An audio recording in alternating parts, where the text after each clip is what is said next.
നോക്കാം ഈ മണിക്കൂറിലെ പ്രധാന തലക്കെട്ടുകൾ.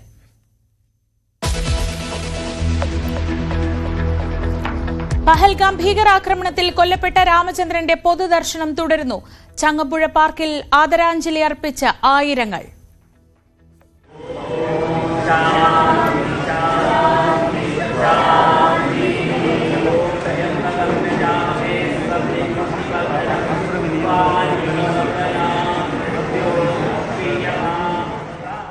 പന്ത്രണ്ട് മണിക്ക് ഇടപ്പള്ളി ശ്മശാനത്തിൽ സംസ്കാരം.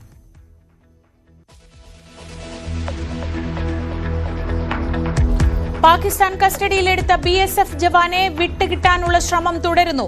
2 ഭീകരരുടെ രേഖാചിത്രം കൂടി പുറത്തുവിട്ടു. നിയന്ത്രണ രേഖയിൽ പാക് വെടിവെപ്പ് ശക്തമായി നേരിട്ടെന്ന് ഇന്ത്യൻ സൈന്യം.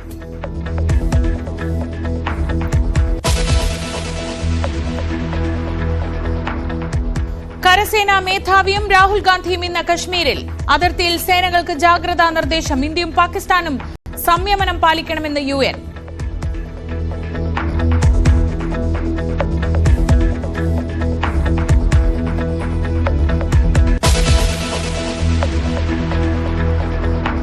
വയനാട്ടിൽ കാട്ടാന ആക്രമണത്തിൽ കൊല്ലപ്പെട്ട അറുമുഖന്റെ പോസ്റ്റ്മോർട്ടം ഇന്ന്. മൃതദേഹം വിട്ടുകൊടുത്തത് മണിക്കൂറുകൾ നീണ്ട പ്രതിഷേധത്തിനൊടുവിൽ. എരുമക്കൊല്ലിയിൽ RRT സംഘത്തെ നിയോഗിക്കും. ഇന്ന് കളക്ടറുടെ നേതൃത്വത്തിൽ യോഗം.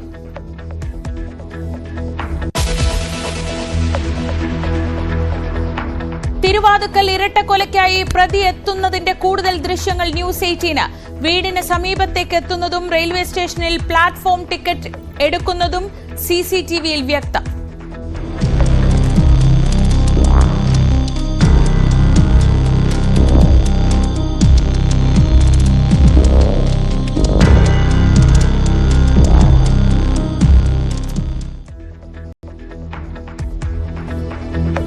അമിത് ഒറാങ് മലയാളത്തിലാണ് തന്നോട് സംസാരിച്ചതെന്ന് നിർണായക സാക്ഷി News 18. ജംഗ്ഷനിൽ ചെന്ന് അവിടെ ഒരു ATMന്റെ സൈഡിൽ കൊണ്ട് നിർത്തി.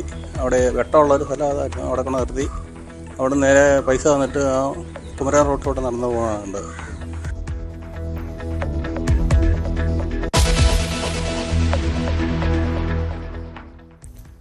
ഫ്രാൻസിസ് മാർപ്പാപ്പയുടെ സംസ്കാരം നാളെ. ചടങ്ങിൽ പങ്കെടുക്കാൻ രാഷ്ട്രപതി വത്തിക്കാനിലേക്ക്. പോപ്പിന് അന്ത്യയാത്രയേകാൻ വിശ്വാസികൾ ഒഴുകിയെത്തുന്നു.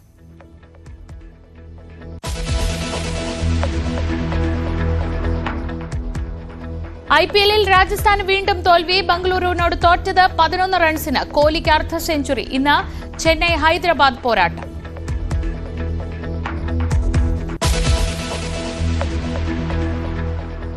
നിലപാട് കടുപ്പിച്ച് ഇന്ത്യ.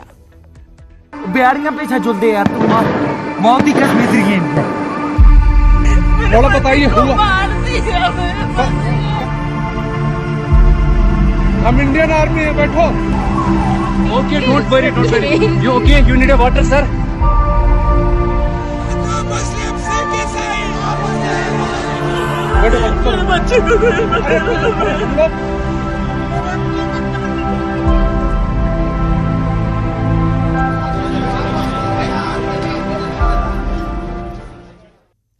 ഭീകരാക്രമണത്തിൽ കൊല്ലപ്പെട്ട കൊച്ചി ഇടപ്പള്ളി സ്വദേശി N. രാമചന്ദ്രന്റെ മൃതദേഹം ഇപ്പോൾ ഇടപ്പള്ളി ചങ്ങമ്പുഴ പാർക്കിലാണുള്ളത്. പൊതുദർശനം പുരോഗമിക്കുകയാണ്.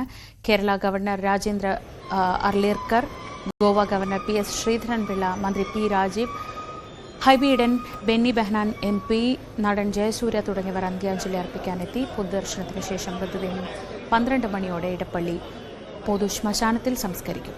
വിവരങ്ങളുമായി നവമി ദിനേശും ഡാനി പോളും ചേരുന്നു.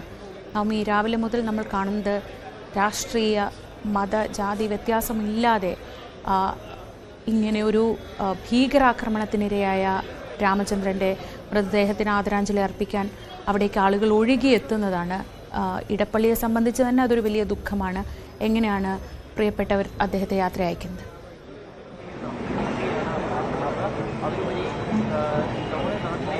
ശ്രീജ, പ്രതിപക്ഷ നേതാവ് VD സതീശൻ, ജസ്റ്റിസ് ദേവൻ രാമചന്ദ്രൻ ഉൾപ്പെടെ ഉൾപ്പെടെയുള്ളവർ ഇവിടേക്ക് എത്തി അദ്ദേഹത്തിന് ആദരാഞ്ജലികൾ അർപ്പിച്ച് മടങ്ങുന്ന കാഴ്ചയാണ് നമ്മൾ കാണുന്നത്. ഇടപ്പള്ളി ഒന്നാകെ ഇങ്ങോട്ടേക്ക് ഒഴുകിയെത്തി. ഇടപ്പള്ളി മാത്രമല്ല, നമുക്ക് കേരളത്തിൽ നിന്നും അദ്ദേഹത്തിന് അന്തിമോപചാരം അർപ്പിക്കാൻ ഇവിടേക്ക് എത്താവുന്നവരെല്ലാവരും തന്നെ ഇങ്ങോട്ടേക്ക് എത്തുകയാണ്. 9:30 മണിവരെയാണ് ഇവിടെ പൊതുദർശനം ഉണ്ടാകുക എന്നാണ് ആദ്യം അറിയിച്ചെങ്കിലും അത് അല്പം നീളാനുള്ളൊരു സാഹചര്യമാണ് ഇപ്പോൾ കാണുന്നത്. കാരണം അദ്ദേഹത്തിനെ അവസാനമായി കാണാൻ എല്ലാവർക്കും ഇവിടേക്ക് എത്തണമെന്ന ആഗ്രഹമുണ്ട്. കാരണം നമ്മുടെ നാടിനു വേണ്ടി, അല്ലെങ്കിൽ ഭീകരരുടെ ആക്രമണത്തിന് ഇരയായി വന്ന നമ്മുടെ സ്വന്തം സഹോദരനെ, അത് ആദ്യം നേരത്തെ മേയർ പറഞ്ഞതുപോലെ ഇവിടേക്ക് ആദ്യം ഇടപ്പള്ളിക്കാർ എന്ന രീതിയിലാണ് നമ്മളെല്ലാവരും പരസ്പരം അഭിസംബോധന ചെയ്യുന്നത്. പക്ഷേ ഇവിടെ എത്തുമ്പോൾ അങ്ങനെ ഇടപ്പള്ളിക്കാരെന്നല്ല, ഇന്ത്യക്കാരെന്ന ഒറ്റ മനസ്സോടുകൂടിയാണ് നമ്മൾ വന്നത്. നമ്മുടെ ഒപ്പം ഉണ്ടായിരുന്ന, അല്ലെങ്കിൽ നമ്മുടെ സഹോദരനെ ഭീകരർ കൊന്നൊടുക്കിയപ്പോൾ നമുക്കത് കണ്ണീരോടെ അല്ലാണ്ട് അത് കേൾക്കാതിരിക്കാൻ കഴിഞ്ഞില്ല. അത്രയേറെ വേദനയുണ്ട് അദ്ദേഹത്തിന്. ആ കുടുംബത്തിന്റെ വേദനയോടൊപ്പം നിൽക്കണമെങ്കിൽ നമ്മൾ ഇവിടേക്ക് എത്തണം എന്ന ഇപ്പോൾ മന്ത്രി AK ശശീന്ദ്രൻ അന്തിമോപചാരം അർപ്പിക്കുന്ന ദൃശ്യങ്ങളാണ് ഇപ്പോൾ കാണുന്നത്. അങ്ങനെ എല്ലാവരും, അത് രാഷ്ട്രീയം ഏത് രാഷ്ട്രീയ പാർട്ടിക്കാരാണെന്നുള്ളതൊന്നും അല്ല ഇവിടെ പ്രാധാന്യം. രാഷ്ട്രീയമോ ജാതിയോ മതമോ അങ്ങനെ ഒരു വേർതിരിവുമില്ലാതെ നമ്മൾ ഇന്ത്യക്കാർ, നമ്മൾ ഒറ്റക്കെട്ടായി ഇതിനെതിരെ പോരാടണം. അല്ലെങ്കിൽ നമ്മുടെ സഹോദരന് വന്ന ദുഃഖത്തിൽ ആ കുടുംബത്തിനൊപ്പം നമ്മൾ ഒപ്പം തന്നെ നിൽക്കണം, അവരുടെ ദുഃഖത്തിന് നമ്മളും പങ്കുചേരണം എന്ന ഒറ്റ മനസ്സോടെ ഒഴുകിയെത്തുകയാണ് ഈ ചങ്ങമ്പുഴ പാർക്കിലെ ഈ പൊതുദർശന ഇടത്തിലേക്ക് ആളുകൾ എല്ലാവരും നിറകണ്ണീരോടെയാണ് ഇവിടെ നിന്ന് മടങ്ങിയത്. രാമചന്ദ്രനെയോ കുടുംബത്തെയോ പരിചയമുള്ളവർ മാത്രമല്ല ഇവിടെ എത്തിയത്. കണ്ണൂരിൽ നിന്ന് വരെ വന്നവരെ നമ്മൾ ഇവിടെ വെച്ച് കണ്ടു, പരിചയപ്പെട്ടു. അവരൊക്കെ പറയുന്നത് നമ്മുടെ ഒരു സഹോദരന്, നമ്മുടെ ഒരു മലയാളിക്ക്, അല്ലെങ്കിൽ നമ്മുടെ ഒരു ഇന്ത്യക്കാരന് ഇങ്ങനെ ഒരു അവസ്ഥ വരുമ്പോൾ ആ കുടുംബത്തിന്റെ ദുഃഖത്തിന് നമ്മളല്ലാതെ മറ്റാരാണ് പങ്കുചേരേണ്ടതെന്ന ചോദ്യം ചോദിച്ചുകൊണ്ടാണ് പുലർച്ചെ കണ്ണൂരിൽ നിന്നുമൊക്കെ കൊച്ചിയിലേക്ക് എത്തുന്ന ആളുകൾ പറയുന്നത്. അങ്ങനെ കേരളത്തിന്റെ വിവിധ ഇടങ്ങളിൽ രാമചന്ദ്രൻ അന്തിമോപചാരം അർപ്പിക്കാൻ ഇവിടെ എത്തുന്നവരുണ്ട്. ആ കുടുംബത്തിന്റെ ദുഃഖത്തിൽ പങ്കുചേരുന്നവരുണ്ട്.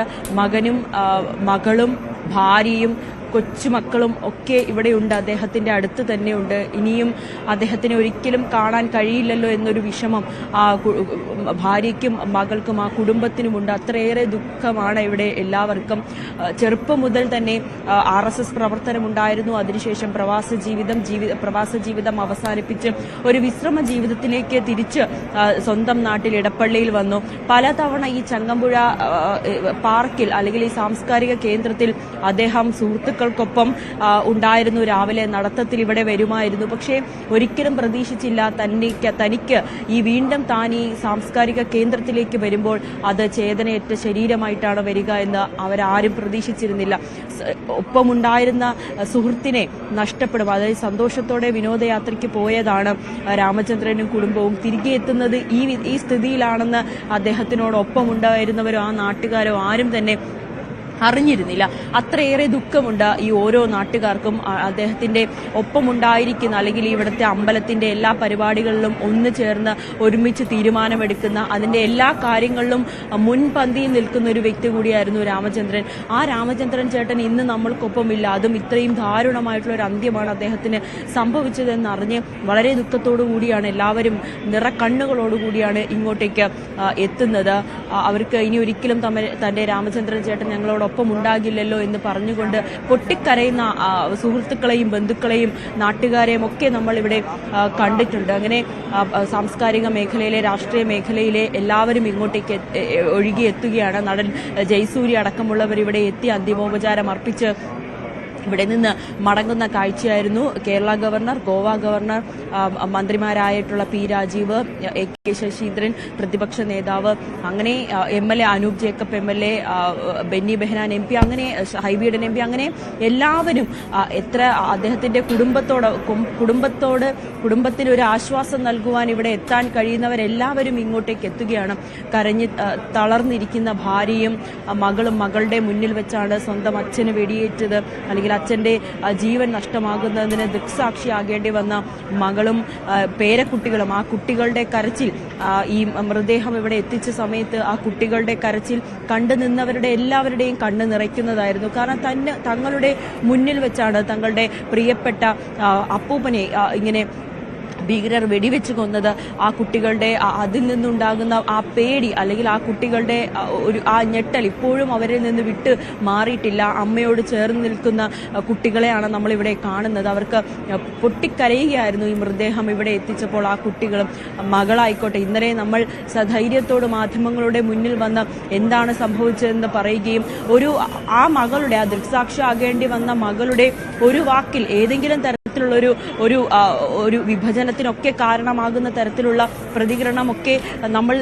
അത്തരത്തിലുള്ളൊക്കെ ഉണ്ടാകേണ്ട സാഹചര്യത്തിൽ പോലും വളരെ സംയമനത്തോടുകൂടി വളരെ പക്വമായിട്ടാണ് ആ മകൾ മാധ്യമങ്ങളോട് പ്രതികരിച്ചത്.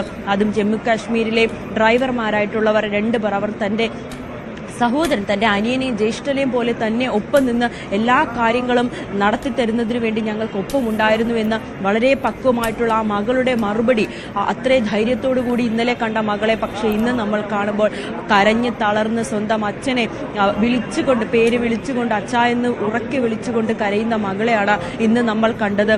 ഇവിടെ എത്തുന്നവർ എല്ലാവരും തന്നെ ജയ് വിളികളോടുകൂടി അദ്ദേഹത്തിനോടൊപ്പം തന്നെ അല്ലെങ്കിൽ അദ്ദേഹത്തിന്റെ കുടുംബത്തോടൊപ്പം നമ്മളെല്ലാവരും ഉണ്ടെന്ന് ഉറക്കെ പറഞ്ഞുകൊണ്ട് തന്നെയാണ് ജയ് വിളികളോടും ഭാരത് മാതാ കി ജയ് എന്ന് വിളിച്ചുകൊണ്ട് അത്രയേറെ വിഷമം ഉള്ളിലൊതുക്കിക്കൊണ്ട് തന്നെയാണ് നമ്മളെല്ലാവരും ഇവിടെ നിൽക്കുന്നത്, അദ്ദേഹത്തെ കാണാൻ എത്തുന്നവർ. കാരണം നമ്മുടെ ഇന്ത്യക്ക് വേണ്ടി അല്ലെങ്കിൽ നമ്മുടെ രാജ്യത്തിന് എതിരായിട്ടുള്ള നമ്മളുടെ സഹോദരങ്ങൾക്കെതിരായിട്ടുള്ള ഈ ആക്രമണത്തെ നമ്മൾ ഒറ്റക്കെട്ടായി തന്നെ പോരാടുമെന്ന് ഉറച്ച് വിശ്വസിച്ചുകൊണ്ട് അല്ലെങ്കിൽ ഉറക്കി പറഞ്ഞുകൊണ്ടാണ് ഇവിടെ ഓരോരുത്തരും എത്തുന്നത്. രാമചന്ദ്രന്റെ കുടുംബത്തിന് തങ്ങളാൽ കഴിയുന്ന ഒരു ആശ്വാസം നൽകുക എന്ന ലക്ഷ്യത്തോടുകൂടി എത്തുന്നവർ ഇവിടെയുണ്ട്. അങ്ങനെ കുടുംബക്കാരെല്ലാവരും വലിയ വിഷമത്തോടെ കരഞ്ഞ് തളർന്ന് ഇവിടെ ഇരിക്കുന്ന കാഴ്ചയും നമ്മൾ കാണുന്നുണ്ട്, ദൃശ്യങ്ങളിൽ കാണുന്നുണ്ട്. അങ്ങനെ നാനാഭാഗത്തു നിന്നുള്ള ആളുകളും രാമചന്ദ്രനെ കാണാൻ വേണ്ടി ഇവിടെ എത്തുന്നുണ്ട്. 12 മണിയോടുകൂടിയായിരിക്കും സംസ്കാരം. ഇവിടെ 9:30യോടുകൂടി പൊതുദർശനം അവസാനിപ്പിക്കുമെന്നാണ് പറഞ്ഞിരുന്നത്. പക്ഷേ ഇനി അതും നീളാനുള്ളൊരു സാഹചര്യമുണ്ട്. കാരണം അത്രയേറെ ആളുകൾ ഇങ്ങോട്ടേക്ക് വന്നുകൊണ്ടിരിക്കുകയാണ്. ഇതിനുശേഷം വീട്ടിലേക്ക് കൊണ്ടുപോകും. മതാചാര പ്രകാരമുള്ള ചടങ്ങുകൾക്ക് ശേഷമായിരിക്കും ഇടപ്പള്ളിയിലെ പൊതുശ്മശാനത്തിൽ അദ്ദേഹത്തെ സംസ്കരിക്കുക. മകനാണ് അത്തരത്തിലുള്ള കർമ്മങ്ങൾ ചെയ്യുന്നതെന്നാണ് മനസ്സിലാകുന്നത്. ഹിന്ദു ആചാരപ്രകാരമുള്ള ചടങ്ങുകൾ പൂർത്തിയാക്കിയ ശേഷം സംസ്കാരം. ഒപ്പം അദ്ദേഹത്തിന്റെ ഈ മരിച്ച് ഒരു ദിവസം, അതായത് ബുധനാഴ്ച വൈകുന്നേരം മൃതദേഹം ഇവിടെ എത്തിക്കുന്നു എങ്കിൽ പോലും വിദേശത്തുള്ള സഹോദരൻ വരണം എന്ന് കുടുംബം ആവശ്യപ്പെട്ടു. അതിനുശേഷമായിരിക്കും സംസ്കാരം എന്ന് പറഞ്ഞു. സഹോദരൻ വരാൻ കാത്തിരുന്നതിന് ശേഷമാണ് ഇന്ന് രാവിലെ 7 മണിയോടുകൂടി ചങ്ങമ്പുഴ പാർക്കിൽ പൊതുദർശനത്തിനായി മൃതദേഹം ഇവിടെ എത്തിക്കുന്നത്. ഇവിടെ അദ്ദേഹത്തോടൊപ്പം നിൽക്കുന്ന ഒരുപാട് പേര്. ചേട്ടാ, രാമചന്ദ്രൻ ചേട്ടനെ അറിയാം. എങ്ങനെയാ പരിചയം? നിങ്ങൾ ഒരേ നാട്ടുകാർ? ഞാൻ 10-40 കൊല്ലമായിട്ട് ഇവിടെ അടുത്ത് താമസിക്കുകയാണ്. എന്റെ മകൻ വീട് വെച്ചിരിക്കുന്നത് രാമേന്ദ്രന്റെ വീടിന്റെ തൊട്ടടുത്ത് അവിടെ. നല്ല പരിചയമുണ്ട്. നല്ലൊരു മനുഷ്യനായിരുന്നു. എന്ത് ചെയ്യാൻ, ഓരോ വിധി പറഞ്ഞിട്ട് കാര്യമൊന്നുമില്ല. ദുഃഖമുണ്ട്. വളരെ ഞെട്ടലോടുകൂടിയാണ് നമ്മൾ പിന്നെ ഓടി നടന്ന ആളാണ്. എന്ത് ചെയ്യാൻ, നല്ല കാര്യം മോളെ. അങ്ങനെ അദ്ദേഹത്തോട് തൊട്ടടുത്ത് താമസിക്കുന്ന ആളുകളാണ് ഇപ്പോൾ പ്രതികരിച്ചത്. അവർക്കൊക്കെ വളരെ ഞെട്ടലോടുകൂടി തന്നെയാണ് ഈ വാർത്ത എല്ലാവരും കേട്ടത്. അങ്ങനെ അദ്ദേഹത്തിന് അന്തിമോപചാരം അർപ്പിക്കാൻ ആളുകൾ ഇങ്ങോട്ടേക്ക് എത്തിക്കൊണ്ടിരിക്കുകയാണ്. ഇവിടെ എത്തുന്ന എല്ലാവർക്കും അന്തിമോപചാരം അർപ്പിക്കുവാൻ, ആദരാഞ്ജലികൾ അർപ്പിക്കുവാൻ വേണ്ട സൗകര്യമെല്ലാം ഇവിടെ ഒരുക്കിയിട്ടുണ്ട്. കുടുംബം തൊട്ടടുത്ത് തന്നെ ഇരിക്കുന്നുണ്ട്. ഇതിനുശേഷം വീട്ടിലേക്ക് കൊണ്ടുപോകും. വീട്ടിൽ മറ്റ് ചടങ്ങുകൾക്ക് ശേഷമായിരിക്കും സംസ്കാരമുണ്ടാകുക. മകൾ ഇന്നലെ കൃത്യമായി പറഞ്ഞതാണ് എന്താണെന്ന് സംഭവിച്ചതെന്ന് മകൾ പറഞ്ഞതാണ്. മകൾ മുമ്പിൽ ദൃക്സാക്ഷിയാണ് ഈ എന്താണ് അവിടെ സംഭവിച്ചതെന്ന് അറിഞ്ഞതിന്. അങ്ങനെ സ്വന്തം ഭാര്യ ഷീല ഹൃദയ സംബന്ധമായ അസുഖമുള്ളതിനാൽ അവരോട് ഇക്കാര്യം പറഞ്ഞിരുന്നില്ല. അച്ഛൻ രാമചന്ദ്രൻ മരിച്ചു എന്ന കാര്യം അമ്മ ഷീലയോട് പറഞ്ഞിരുന്നില്ല. കാരണം അവർക്ക് പെട്ടെന്ന് എന്തെങ്കിലും ഒരു അസ്വസ്ഥത ഉണ്ടാകുമോ എന്ന് ഭയപ്പെട്ടുകൊണ്ട് പറയാതിരുന്നു. അച്ഛൻ ആശുപത്രിയിലാണ്, ചെറിയൊരു അപകടം പറ്റിയെന്ന് മാത്രമാണ് പറഞ്ഞിരുന്നത്. അവസാനം ഈ എയർപോർട്ടിലേക്ക് എത്തുന്നതിന് മുൻപ് മാത്രമാണ് അച്ഛൻ ഇങ്ങനെ മരിച്ചു, ഭീകരരുടെ വെടിയേറ്റ് മരിച്ചു എന്ന കാര്യം മകൾ പറയുന്നുള്ളൂ. അതിനിടയിൽ ഹോട്ടൽ മുറിയിലെ TV ഓഫ് ചെയ്യാൻ അല്ലെങ്കിൽ അതിന്റെ കണക്ഷൻ കട്ട് ചെയ്യാൻ പറയുന്നു. മകൾ ആരതിയെ കാണാനെത്തുന്ന ഉദ്യോഗസ്ഥരോടൊക്കെ പറയുന്നത് ദയവ് ചെയ്ത് അമ്മയോട് ഇക്കാര്യം പറയരുത്, കാരണം അമ്മയ്ക്ക് ഇത് താങ്ങാവുന്നതിനും അപ്പുറമാണെന്ന് പറഞ്ഞുകൊണ്ട് അത്രയേറെ മകൾ ശ്രദ്ധിച്ചിരുന്നു അമ്മ ഈ വാർത്ത അറിയാതിരിക്കാൻ. സ്വന്തം അച്ഛനെ രക്ഷിക്കാൻ കഴിഞ്ഞില്ല എന്നുള്ളൊരു വേദന ആ മകൾക്കുണ്ട്.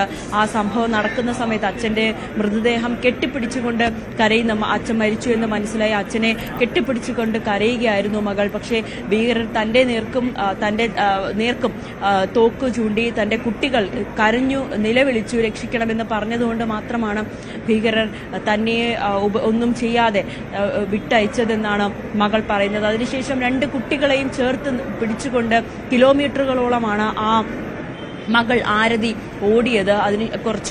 അതിനുശേഷം ആളുകളെ കാണുന്നുണ്ട്, അവരോട് ഇത് ഇക്കാര്യങ്ങൾ പറയുന്നുണ്ട്. പെട്ടെന്ന് റേഞ്ച് വന്നപ്പോൾ, ഫോണിന്റെ റേഞ്ച് ഇല്ല, പെട്ടെന്ന് വന്നപ്പോഴാണ് ഈ ഡ്രൈവറെ അവരവിടെ എത്തിച്ച ഡ്രൈവറെ വിവരം അറിയിക്കുന്നു. ഡ്രൈവറാണ് പിന്നീട് ഇവരെ ഹോട്ടലിലേക്ക് എത്തിച്ചതും പിന്നീട് അച്ഛന്റെ പോസ്റ്റ്മോർട്ടം അടക്കമുള്ള കാര്യങ്ങളിലേക്കൊക്കെ സഹായിച്ചത് ഈ ഡ്രൈവർമാരായിരുന്നു. അവരെ പ്രത്യേകം ഇന്നലെ മാധ്യമങ്ങളെ കണ്ടപ്പോൾ ആ മകൾ എടുത്ത് പറയുന്ന സാഹചര്യമുണ്ടായി. കശ്മീരിൽ ഇത്ര വലിയ പ്രശ്നങ്ങൾ ഉണ്ടാകുമ്പോഴും അല്ലെങ്കിൽ എന്താണ് സംഭവിച്ചതെന്ന് കൃത്യമായുള്ള വിവരങ്ങൾ ലഭിക്കുന്നതിന് മുൻപ് തന്നെ ഈ ഞങ്ങളെ ചേർത്ത് നിർത്തിയത്, എൻ്റെ സഹോദരങ്ങളെ പോലെ തന്നെ ചേർത്ത് നിർത്തി എല്ലാ കാര്യങ്ങളും ചെയ്തു തന്നത് അവിടെ ഉണ്ടായിരുന്ന ഡ്രൈവർമാരാണ്, കശ്മീരികളാണെന്ന് പറയുന്ന വാക്കുകൾ അത് നമുക്ക് വലിയ ഒരു ആശ്വാസം നൽകുന്ന, പലതരത്തിലുള്ള പ്രചാരണങ്ങൾ ഉണ്ടാകുന്നുണ്ട്, പലതരത്തിലുള്ള ഒരു വലിയ രീതിയിൽ വലിയ ഒരു കലാപത്തിലേക്ക് പോകുന്ന സാഹചര്യങ്ങളിൽ പോലും വളരെ പക്വമായിട്ടുള്ള ആ മകളുടെ മറുപടി അത് നമ്മളെ എല്ലാവരെയും ചിന്തിപ്പിക്കുകയോ അല്ലെങ്കിൽ നമുക്ക് വലിയൊരു ആശ്വാസം നൽകുകയും. നവമി ദിനേശാണ് വിവരങ്ങൾ നൽകിക്കൊണ്ടിരിക്കുന്നത്. ഡാനി ഇപ്പോൾ കൂടി ചേർന്നുണ്ട്. ഡാനി, ഒരു സാധാരണ മനുഷ്യനല്ല പോയിട്ടുള്ളത്, അവിടെ നാട്ടുകാർക്കൊക്കെ പ്രിയങ്കരനായ, എല്ലാവരുടെ കാര്യത്തിനും ഓടിയെത്തിയിരുന്ന ഒരു മനുഷ്യനാണ്. അത് ഒരു കുടുംബത്തിൻ്റെ മാത്രം ദുഃഖമല്ല, അതൊരു നാടിൻ്റെയും ഈ രാജ്യത്തിൻ്റെ മുഴുവൻ ദുഃഖമാണ് ഇന്ന് രാമചന്ദ്രൻ്റെ മൃതദേഹം അവിടെ പൊതുദർശനത്തിന് വയ്ക്കുമ്പോൾ ഉള്ളത്. അദ്ദേഹം കൊല്ലപ്പെട്ടത് രാജ്യത്തിൻ്റെ ശത്രുക്കളാണ് അദ്ദേഹത്തെ കൊലപ്പെടുത്തിയത്. അതുകൊണ്ട് തന്നെ ആ ഒരു വികാരം എത്രത്തോളം അവിടെയുണ്ട്?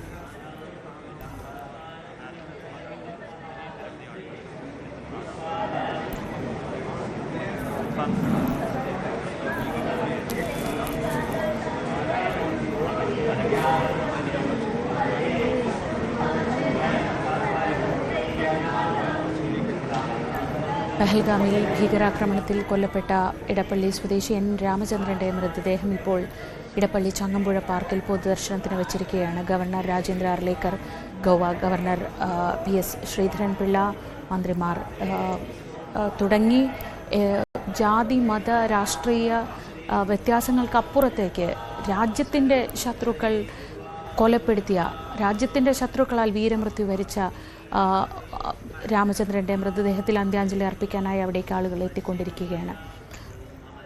ഡാനി, ഞാൻ നേരത്തെ ചോദിക്കുകയായിരുന്നു, ആ ഒരു വികാരം, രാജ്യത്തിൻ്റെ ശത്രുക്കളാണ് അദ്ദേഹത്തെ കൊലപ്പെടുത്തിയത്, നാടിന് മുഴുവൻ വേണ്ടപ്പെട്ട ഒരു മനുഷ്യൻ, ആ വികാരം എത്രത്തോളം അവിടെയുണ്ട്?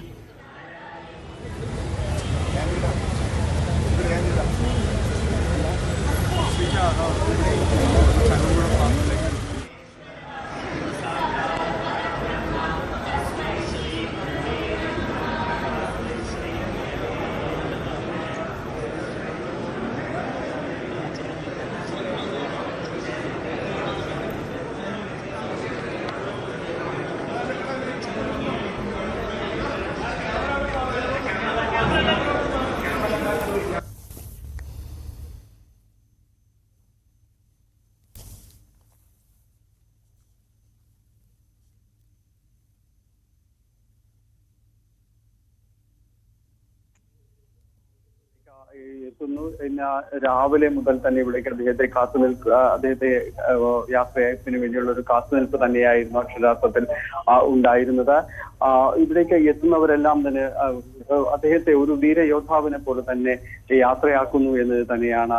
കാരണം വളരെയധികം സമയം ഇവിടെ കാത്തു നിൽക്കുകയും അതോടൊപ്പം തന്നെ ആ ക്യൂവിലൂടെ കടന്നു പോകുന്ന അദ്ദേഹത്തിന്റെ സമീപത്തേക്ക് ഭൗതിക ശരീരത്തിന്റെ സമീപത്തേക്ക് എത്തുമ്പോൾ ഭാരത് മാതാ കി ജയും വലിയ രീതിയിലുള്ള പ്രണാമങ്ങൾ മുദ്രാവാക്യങ്ങളായി അർപ്പിച്ചുകൊണ്ടുമെല്ലാമാണ് അദ്ദേഹത്തിന് വിട നൽകുകയും ചെയ്യുന്നത്.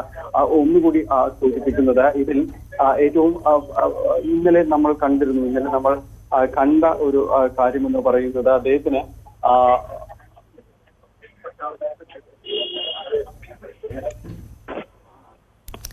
അവിടെ വലിയ തിരക്കുണ്ട്. അതുകൊണ്ട് തന്നെ ടെലിഫോൺ കണക്ഷനുകളിലും കാര്യമായ പ്രശ്നം സംഭവിക്കുന്നുണ്ട്. എടപ്പള്ളി മങ്ങാട്ട് ലൈനിൽ താമസിക്കുന്ന എൻ രാമചന്ദ്രൻ പഹൽഗാമിൽ ഭീകരാക്രമണത്തിലാണ് കൊല്ലപ്പെട്ടത്. അദ്ദേഹത്തിന്റെ മൃതദേഹമാണിപ്പോൾ പൊതുദർശനത്തിന് വെച്ചിട്ടുള്ളത്. രാവിലെ മുതൽ അവിടേക്ക് നൂറുകണക്കിന് ആളുകളാണ് എത്തുന്നത്. എല്ലാ രാഷ്ട്രീയ പാർട്ടികളിലും പെട്ടവർ, എല്ലാ മതവിഭാഗങ്ങളിലും പെട്ടവർ, സമൂഹത്തിന്റെ എല്ലാ തുറയിലും പെട്ടവർ അവിടെ എത്തി രാജ്യത്തിന്റെ ശത്രുക്കൾ ജീവനെടുത്ത ഒരു രക്തസാക്ഷി എന്ന് പറയാം. അദ്ദേഹത്തിന് ആദരാഞ്ജലികൾ അർപ്പിക്കുകയാണ്. വീരോചിതമായ ഒരു യാത്രയപ്പ് നൽകുകയാണ്. അദ്ദേഹത്തിന്റെ കുടുംബത്തിന്റെ ദുഃഖത്തിൽ പങ്കുചേരുകയാണ്. അതേസമയം ഈ ആക്രമണത്തിന് ശേഷം കാര്യമായ സംഭവങ്ങൾ കശ്മീരിൽ നടക്കുന്നുണ്ട്. ഇപ്പോൾ ഏറ്റവും ഒടുവിൽ ലഭിക്കുന്ന വിവരം, പഹൽഗാമിൽ ആക്രമണം നടത്തിയ ഭീകരരുടെ വീടുകൾ തകർത്തിരിക്കുന്നു എന്നതാണ്. 2 ഭീകരരുടെ വീടുകളാണ് തകർത്തത്. KP അഭിലാഷ് ന്യൂസ് ഡെസ്കിൽ നിന്ന്. അഭിലാഷ്, ഇത്തവണ കശ്മീരിൽ ഭീകരാക്രമണത്തിന് ശേഷം നമ്മൾ കാണുന്നത് ആ ഭീകരാക്രമണത്തിന് നേരെ, അക്രമികൾക്ക് നേരെയൊക്കെ അവിടുത്തെ ഏറ്റവും സാധാരണക്കാർ തന്നെ വലിയൊരു ശബ്ദമുയർത്തുന്നതാണ്. ഇപ്പോൾ നമ്മൾ കേൾക്കുന്നത് ഭീകരരുടെ വീടുകൾ തകർത്തിരിക്കുന്നു എന്നതാണ്. എന്താണ് നമുക്ക് ഏറ്റവും ഒടുവിൽ ലഭിക്കുന്ന വിവരങ്ങൾ? ശ്രീജ, കഴിഞ്ഞ വാർത്തകളിൽ നമ്മൾ റിപ്പോർട്ട് ചെയ്യുന്നത് പോലെ തന്നെ കശ്മീരിലെ ജനതയിൽ നിന്ന് വലിയ വിമർശനങ്ങൾ ഉയരുകയാണ്. ഈ ആക്രമണവുമായി ബന്ധപ്പെട്ട് തീവ്രവാദികളെ ഒറ്റപ്പെടുത്തുന്ന സമീപനമാണ് കശ്മീർ ജനതയിൽ നിന്ന് ഇപ്പോഴുണ്ടായിക്കൊണ്ടിരിക്കുന്നത്. അതിന്റെ തുടർച്ച എന്ന നിലയിൽ തന്നെയാണ് നമുക്ക് ഈ വാർത്തയെയും കാണേണ്ടി വരുന്നത്. ഇപ്പോഴിതാ 2 ഭീകരരുടെ വീടുകൾ തകർത്തിരിക്കുന്നു. ജമ്മു കാശ്മീരിലെ 2 ഭീകരരുടെ വീടുകൾ തകർത്തിരിക്കുന്നു എന്നുള്ളതാണ് ഏറ്റവും പുതിയ വിവരം. പഹൽഗാമിലെ ആക്രമണവുമായി നേരിട്ട് ബന്ധമുള്ള 2 പേർ, അതായത് ഈ ആക്രമണത്തിൽ 2 പ്രദേശവാസികൾ ഉണ്ടായിരുന്നു എന്നായിരുന്നു ഇന്ത്യൻ സൈന്യത്തിന്റെ കണ്ടെത്തൽ. ആ 2 ഭീകരരുടെയും വീടുകൾ ഇപ്പോൾ തകർത്തിരിക്കുന്നു എന്നുള്ളതാണ് ഏറ്റവും പുതിയ വിവരമായി പുറത്തുവരുന്നത്. അതിൽ ഒരാളുടെ വീട് എന്നത് ആസിഫ് ഷെയ്ഖ് എന്ന ഭീകരവാദിയുടെ വീടാണ് തകർത്തിട്ടുള്ളത്. ഇദ്ദേഹം ഈ പഹൽഗാം തീവ്രവാദി ആക്രമണത്തിൽ ഭാഗമായിട്ടുള്ള തീവ്രവാദി തന്നെയാണ്. ഈ തീവ്രവാദിയുടെ വീട് ആണ് ഇപ്പോൾ പൂർണ്ണമായും തകർത്തിട്ടുള്ളത്. ജമ്മു കാശ്മീരിലെ ത്രാൽ മേഖലയിൽ ഉള്ള വീടാണ് ഇപ്പോൾ ഇതാ ഈ ദൃശ്യങ്ങളിൽ കാണുന്നത്. അങ്ങനെ തകർന്ന വീട് ആണ്, തീവ്രവാദിയുടെ വീട് തകർത്തിരിക്കുന്നതിന്റെ ദൃശ്യങ്ങൾ ആണ് ഇപ്പോൾ പ്രേക്ഷകർ കാണുന്നത്. വലിയ പ്രാദേശിക വികാരം തന്നെയാണ് ഇപ്പോൾ ഈ ഭീകരാക്രമണവുമായി ബന്ധപ്പെട്ട് ഉടലെടുത്തിട്ടുള്ളത്. ജനങ്ങൾ ഈ തീവ്രവാദികളെ ഒറ്റപ്പെടുത്തുന്ന ഒരു സാഹചര്യം കൂടിയാണ് ഉള്ളത്. ഈ വീട് തകർത്തത് പ്രാദേശിക ഭരണകൂടമാണ് എന്നും പ്രദേശവാസികളുടെ തന്നെ സഹായത്തോടു കൂടിയാണ് എന്നുമുള്ളതാണ് വിവരങ്ങൾ. എന്തായാലും ജമ്മു കാശ്മീരിൽ ഇനി തീവ്രവാദികൾക്ക് ജീവിക്കാൻ പറ്റുന്ന ഒരു സാഹചര്യം ഉണ്ടാകില്ല എന്ന് വിളിച്ചു പറയുന്ന ദൃശ്യങ്ങൾ ആണ് ഇപ്പോൾ കാണുന്നത്. രാജ്യത്തിനെതിരെ തീവ്രവാദ പ്രവർത്തനം നടത്തുന്നവർ കശ്മീരിൽ തുടരാൻ സാധിക്കില്ല, അവർക്ക് അവിടെ മുന്നോട്ട് പോകാൻ സാധിക്കില്ല എന്ന കൃത്യമായ സന്ദേശവും തിരിച്ചടിയുമായി നമുക്ക് ഈ ദൃശ്യങ്ങളെ കാണേണ്ടി വരുന്നു. അങ്ങനെ 2 ഭീകരരുടെ വീടുകൾ തകർത്തിരിക്കുന്നതിന്റെ ദൃശ്യങ്ങൾ ആണ് ഇപ്പോൾ പ്രേക്ഷകർ കാണുന്നത്. ജമ്മു കാശ്മീരിൽ ഭീകരാക്രമണം ഉണ്ടായതിനു ശേഷം, അതായത് പഹൽഗാമിലെ ആക്രമണത്തിന് ശേഷം അവിടെ ഒരു പ്രദേശവാസി തന്നെ മരണപ്പെട്ട സാഹചര്യം ഉണ്ടാകുന്നു. ആ പ്രദേശവാസിയുടെ മൃതദേഹം വഹിച്ചുകൊണ്ടുള്ള വിലാപയാത്രയിലടക്കം ഈ തീവ്രവാദത്തിനെതിരായ മുദ്രാവാക്യങ്ങൾ നമ്മൾ കേട്ടതാണ്. അതിന്റെ തുടർച്ച എന്ന് തന്നെ പറയാം. പ്രദേശവാസികൾ ഒന്നടങ്കം ഇത്തരം വിധ്വംസക പ്രവർത്തനങ്ങളെ, വിഘടനവാദ പ്രവർത്തനങ്ങളെ, ഭീകരവാദ പ്രവർത്തനങ്ങളെ തള്ളിക്കളയുന്നു എന്നതിൻ്റെ വ്യക്തമായ ദൃശ്യങ്ങൾ ആണ് നമ്മൾ കാണുന്നത്. പ്രത്യേകിച്ച് ജമ്മു കാശ്മീർ പോലെയുള്ള ഒരു പ്രദേശം കാലങ്ങളായി അവിടെ അശാന്തിയായിരുന്നു, അരക്ഷിതാവസ്ഥയായിരുന്നു. അതിൽ നിന്ന് വ്യത്യസ്തമായി സഞ്ചാരികളുടെ പറുദീസയായി ജമ്മു കാശ്മീർ മാറുകയും അങ്ങനെ ആ പ്രദേശത്തിന്റെ വളർച്ച കൈവരിക്കുകയും ചെയ്യുന്ന ഒരു സാഹചര്യം, യുവാക്കൾക്ക് കൂടുതൽ തൊഴിലവസരങ്ങൾ കിട്ടിയ സാഹചര്യം. അതുകൊണ്ട് തന്നെ ഈ ഭീകരവാദത്തിലേക്ക് യുവാക്കളെ റിക്രൂട്ട് ചെയ്യുന്നതൊക്കെ തീവ്രവാദ സംഘടനകളെ സംബന്ധിച്ചിടത്തോളം വലിയ വെല്ലുവിളിയായിരുന്ന സാഹചര്യം കൂടിയാണ്. അതിനിടയിലാണ് ഇത് തീവ്രവാദികൾക്ക് കൂടിയുള്ള താക്കീതായി മാറുന്ന ദൃശ്യങ്ങൾ തന്നെയാണ്. ഇനി ജമ്മു കാശ്മീരിന്റെ മണ്ണിൽ തീവ്രവാദ പ്രവർത്തനം അത്ര എളുപ്പമാകില്ല എന്ന് മാത്രവുമല്ല, ജമ്മു കാശ്മീരിലെ ജനത ഇത്തരം തീവ്രവാദികളെ ഒറ്റപ്പെടുത്തുന്നു എന്നതിന്റെ കൂടി നേർസാക്ഷ്യമായി മാറുകയാണ് ശ്രീജ.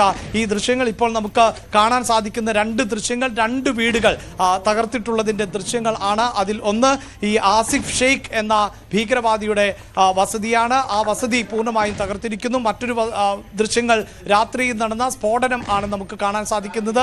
ഈ വീടിന് തീയിട്ടത് എന്നാണ് നമുക്ക് മനസ്സിലാക്കാൻ സാധിക്കുന്നത്. അങ്ങനെ തീവ്രവാദികളെ ഒറ്റപ്പെടുത്തുന്ന ഒരു സാഹചര്യം തന്നെയാണ് ഇപ്പോൾ നിലനിൽക്കുന്നത്. അതോടൊപ്പം ചേർത്ത് വെക്കേണ്ടത് ജമ്മു കാശ്മീരിലെ അതിർത്തി പ്രദേശങ്ങളിൽ ഇപ്പോഴും വ്യാപകമായ രീതിയിൽ പാകിസ്ഥാന്റെ ഭാഗത്ത് നിന്ന് പ്രകോപനം ഉണ്ടാകുന്നു എന്നുള്ളതാണ്. പാകിസ്ഥാൻ പലതവണയായി അതിർത്തിയിൽ വെടിയുതിർത്തു എന്നുള്ള വിവരങ്ങളും ഇപ്പോൾ പുറത്തു വരികയാണ്. ലൈൻ ഓഫ് കൺട്രോളിൽ തുടർച്ചയായി പാകിസ്ഥാന്റെ ഭാഗത്ത് നിന്ന് പ്രകോപനം ഉണ്ടാകുന്നു എന്നുള്ളതാണ്. ഇത് പാക് സൈന്യം എന്ന് തന്നെയാണ് നമുക്ക് അനുമാനിക്കേണ്ടി വരുന്നത്. തീവ്രവാദികൾ ആയിരിക്കില്ല എന്ന് വേണം അനുമാനിക്കാൻ.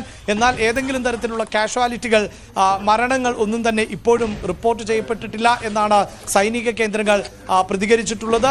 ഈ വെടിവെപ്പിനെ പ്രതിരോധിക്കാനും തിരിച്ചു വെടിയുതിർക്കാനും ഇന്ത്യ തയ്യാറായിട്ടുണ്ട്. ഇന്ത്യ ആ നിലയിൽ ഇത്തരം ആക്രമണങ്ങളെ ചെറുക്കുന്നു എന്നുകൂടിയുള്ള വിവരങ്ങൾ തന്നെയാണ് പുറത്തുവരുന്നത്. നേരത്തെ നമ്മൾ റിപ്പോർട്ട് ചെയ്തതുപോലെ ഈ അതിർത്തി പ്രദേശങ്ങളിലൊക്കെ വ്യാപകമായ തെരച്ചിലുകൾ നടത്തുന്നുണ്ട്. അവിടെ വ്യാജ ID കാർഡ് ഉപയോഗിച്ചുകൊണ്ട് സഞ്ചരിച്ചിരുന്ന ആളുകളെ അടക്കം പിടികൂടിയ പശ്ചാത്തലം കൂടിയുണ്ട്.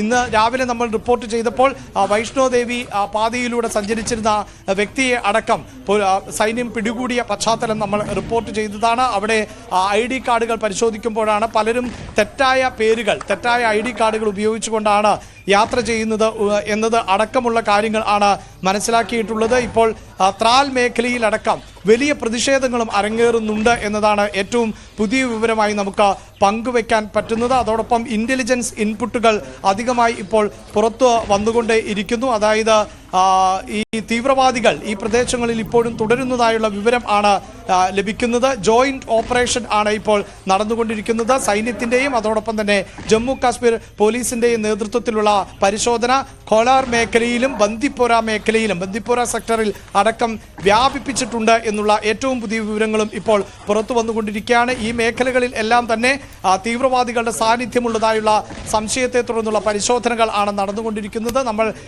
റിപ്പോർട്ട് ചെയ്യുന്നത് പോലെ അതായത് 70ഓളം തീവ്രവാദികളെങ്കിലും ജമ്മു കാശ്മീരിന്റെ വിവിധ മേഖലകളിൽ ആയി ഈ സൂചിപ്പിക്കുന്ന ബന്ദിപ്പോര പോലെയുള്ള കോലാർ മേഖലകൾ ഉൾപ്പെടെയുള്ള പ്രദേശങ്ങളിൽ തമ്പടിച്ചിട്ടുണ്ടാകാം എന്ന് നേരത്തെ തന്നെ വ്യക്തമായിരുന്നു. ഇപ്പോൾ ബന്ദിപ്പോരയിൽ തീവ്രവാദികളുണ്ട് എന്നത് ഉറപ്പിക്കുകയാണ്. അവിടെ വ്യാപകമായ പരിശോധന നടത്തുന്നു, അവിടെ എൻകൗണ്ടർ ആരംഭിച്ചിരിക്കുന്നു എന്നത് തന്നെയാണ് ഇപ്പോൾ ഏറ്റവും പുതിയ വിവരമായി പങ്കുവയ്ക്കാൻ സാധിക്കുന്നത്. നമ്മൾ റിപ്പോർട്ട് ചെയ്യുന്നതിനെ സ്ഥിരീകരിക്കുന്ന തരത്തിലേക്ക് കാര്യങ്ങൾ എത്തുന്നു. അതായത് പാകിസ്ഥാന് തിരിച്ചടി നൽകുന്നതിന് മുമ്പ് കശ്മീരിനെ ശുദ്ധീകരിച്ചിരിക്കും എന്ന കടുത്ത നിലപാടിലേക്ക് ഇന്ത്യൻ സൈന്യം എത്തുന്നു.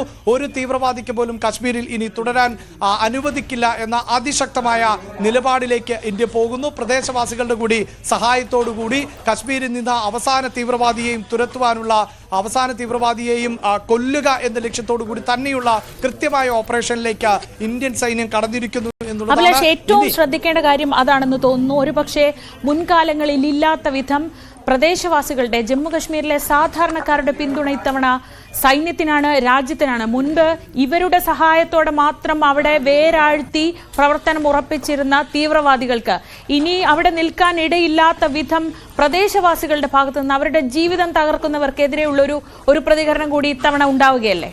തീർച്ചയായും വലിയ മാറ്റമാണ് ജമ്മു കാശ്മീരിൽ സംഭവിച്ചിട്ടുള്ളത്. ഒരു പക്ഷേ മാധ്യമങ്ങൾ അധികമൊന്നും റിപ്പോർട്ട് ചെയ്യാതിരുന്ന പശ്ചാത്തലങ്ങൾ, അതായത് ജമ്മു കാശ്മീരിലേക്ക് ഇന്ത്യൻ സൈന്യത്തിന് കടന്നു ചെല്ലാൻ പോലും പറ്റാത്ത സാഹചര്യങ്ങൾ ഇന്നലകളിൽ ഉണ്ടായിരുന്നു. ഇന്ത്യൻ സൈന്യത്തിന് നേരെ എതിരെ മുദ്രാവാക്യങ്ങൾ വിളിക്കുന്ന, ഇന്ത്യൻ സൈന്യത്തിന് നേരെ കല്ലെറിയുന്ന ജമ്മു കാശ്മീർ ജനത എന്നത് ഇന്നലത്തെ യാഥാർത്ഥ്യം തന്നെയാണ്. അത് ഒരു പരിധിവരെയെങ്കിലും നമ്മുടെ രാജ്യത്തിന്റെ ഭാഗം എന്ന് നമ്മൾ ഉറപ്പിക്കുന്ന ഒരു പ്രദേശത്തുണ്ടാകുന്ന പ്രതിഷേധങ്ങളെ നമ്മുടെ ജനതയുടെ പ്രതിഷേധമായി കണക്കാക്കുകയും അത്തരം ദൃശ്യങ്ങളടക്കം വ്യാപകമായൊന്നും ഇന്ത്യൻ ആർമി പോലും പങ്കുവെക്കാറില്ല. കാരണം അത് തീവ്രവാദ പ്രവർത്തനങ്ങളുടെ ഭാഗമാണ് എന്നും ഇന്ത്യക്കാരായ ആളുകളെ അവർ തെറ്റിദ്ധരിപ്പിക്കുന്നതാണ് എന്നും അങ്ങനെ നമ്മുടെ രാജ്യത്തിനെതിരെ അവരെ തിരിക്കുന്നതാണ് എന്നുമുള്ള ഉത്തമ ബോധ്യം സൈന്യത്തിനുണ്ടായിരുന്ന അടിസ്ഥാനത്തിൽ തന്നെയാണ് നമ്മൾ റിപ്പോർട്ട് ചെയ്യുന്നതിനേക്കാളൊക്കെ ഭയാനകമായ സാഹചര്യത്തിലൂടെ തന്നെയാണ് ജമ്മു കാശ്മീരിൽ ഇന്ത്യൻ സേന പലപ്പോഴും പ്രവർത്തിച്ചിരുന്നത്. ഒരുപക്ഷെ പ്രദേശവാസികളുടെ ഈ എതിർപ്പുകൾ,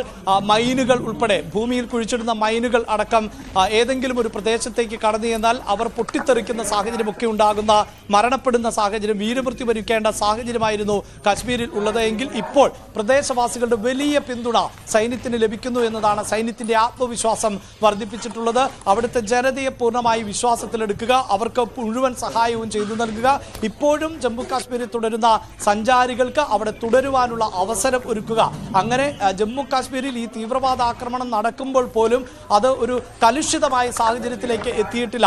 ജമ്മു കാശ്മീരിൽ നിന്ന് പോലും ഒരുപക്ഷെ സമൂഹ മാധ്യമങ്ങളടക്കം പരിശോധിച്ചാൽ നമുക്ക് മനസ്സിലാകും, ഈ തീവ്രവാദ ആക്രമണം ഉണ്ടായ ആ മണ്ണിൽ നിന്ന് പോലും ഇന്ത്യ വിരുദ്ധമായ പ്രസ്താവനകളോ അത്തരം പരാമർശങ്ങളോ ഒന്നും തന്നെ ഉയർന്നു വരുന്നില്ല എന്നുള്ളതാണ് ഏറ്റവും എടുത്തു പറയേണ്ടത്. സാധാരണ നിലയിൽ ഇത്തരം ആക്രമണങ്ങളൊക്കെ ഉണ്ടാകുമ്പോൾ ഒരു ചെറിയ വിഭാഗം ആളുകൾ എങ്കിലും ആ തീവ്രവാദികളെ പിന്തുണയ്ക്കുന്ന സമീപനം ഉണ്ടാകാറുണ്ട്. ഇത് പാകിസ്ഥാന്റെ ഭൂമിയാണ് എന്ന തരത്തിലുള്ള അവകാശവാദമൊക്കെ ഉന്നയിക്കുന്ന സാഹചര്യം ഉണ്ടാകാറുണ്ട്. എന്നാൽ ആ സാഹചര്യം ഇപ്പോൾ പൂർണ്ണമായി മാറിയിരിക്കുന്നു എന്നുള്ളതാണ്.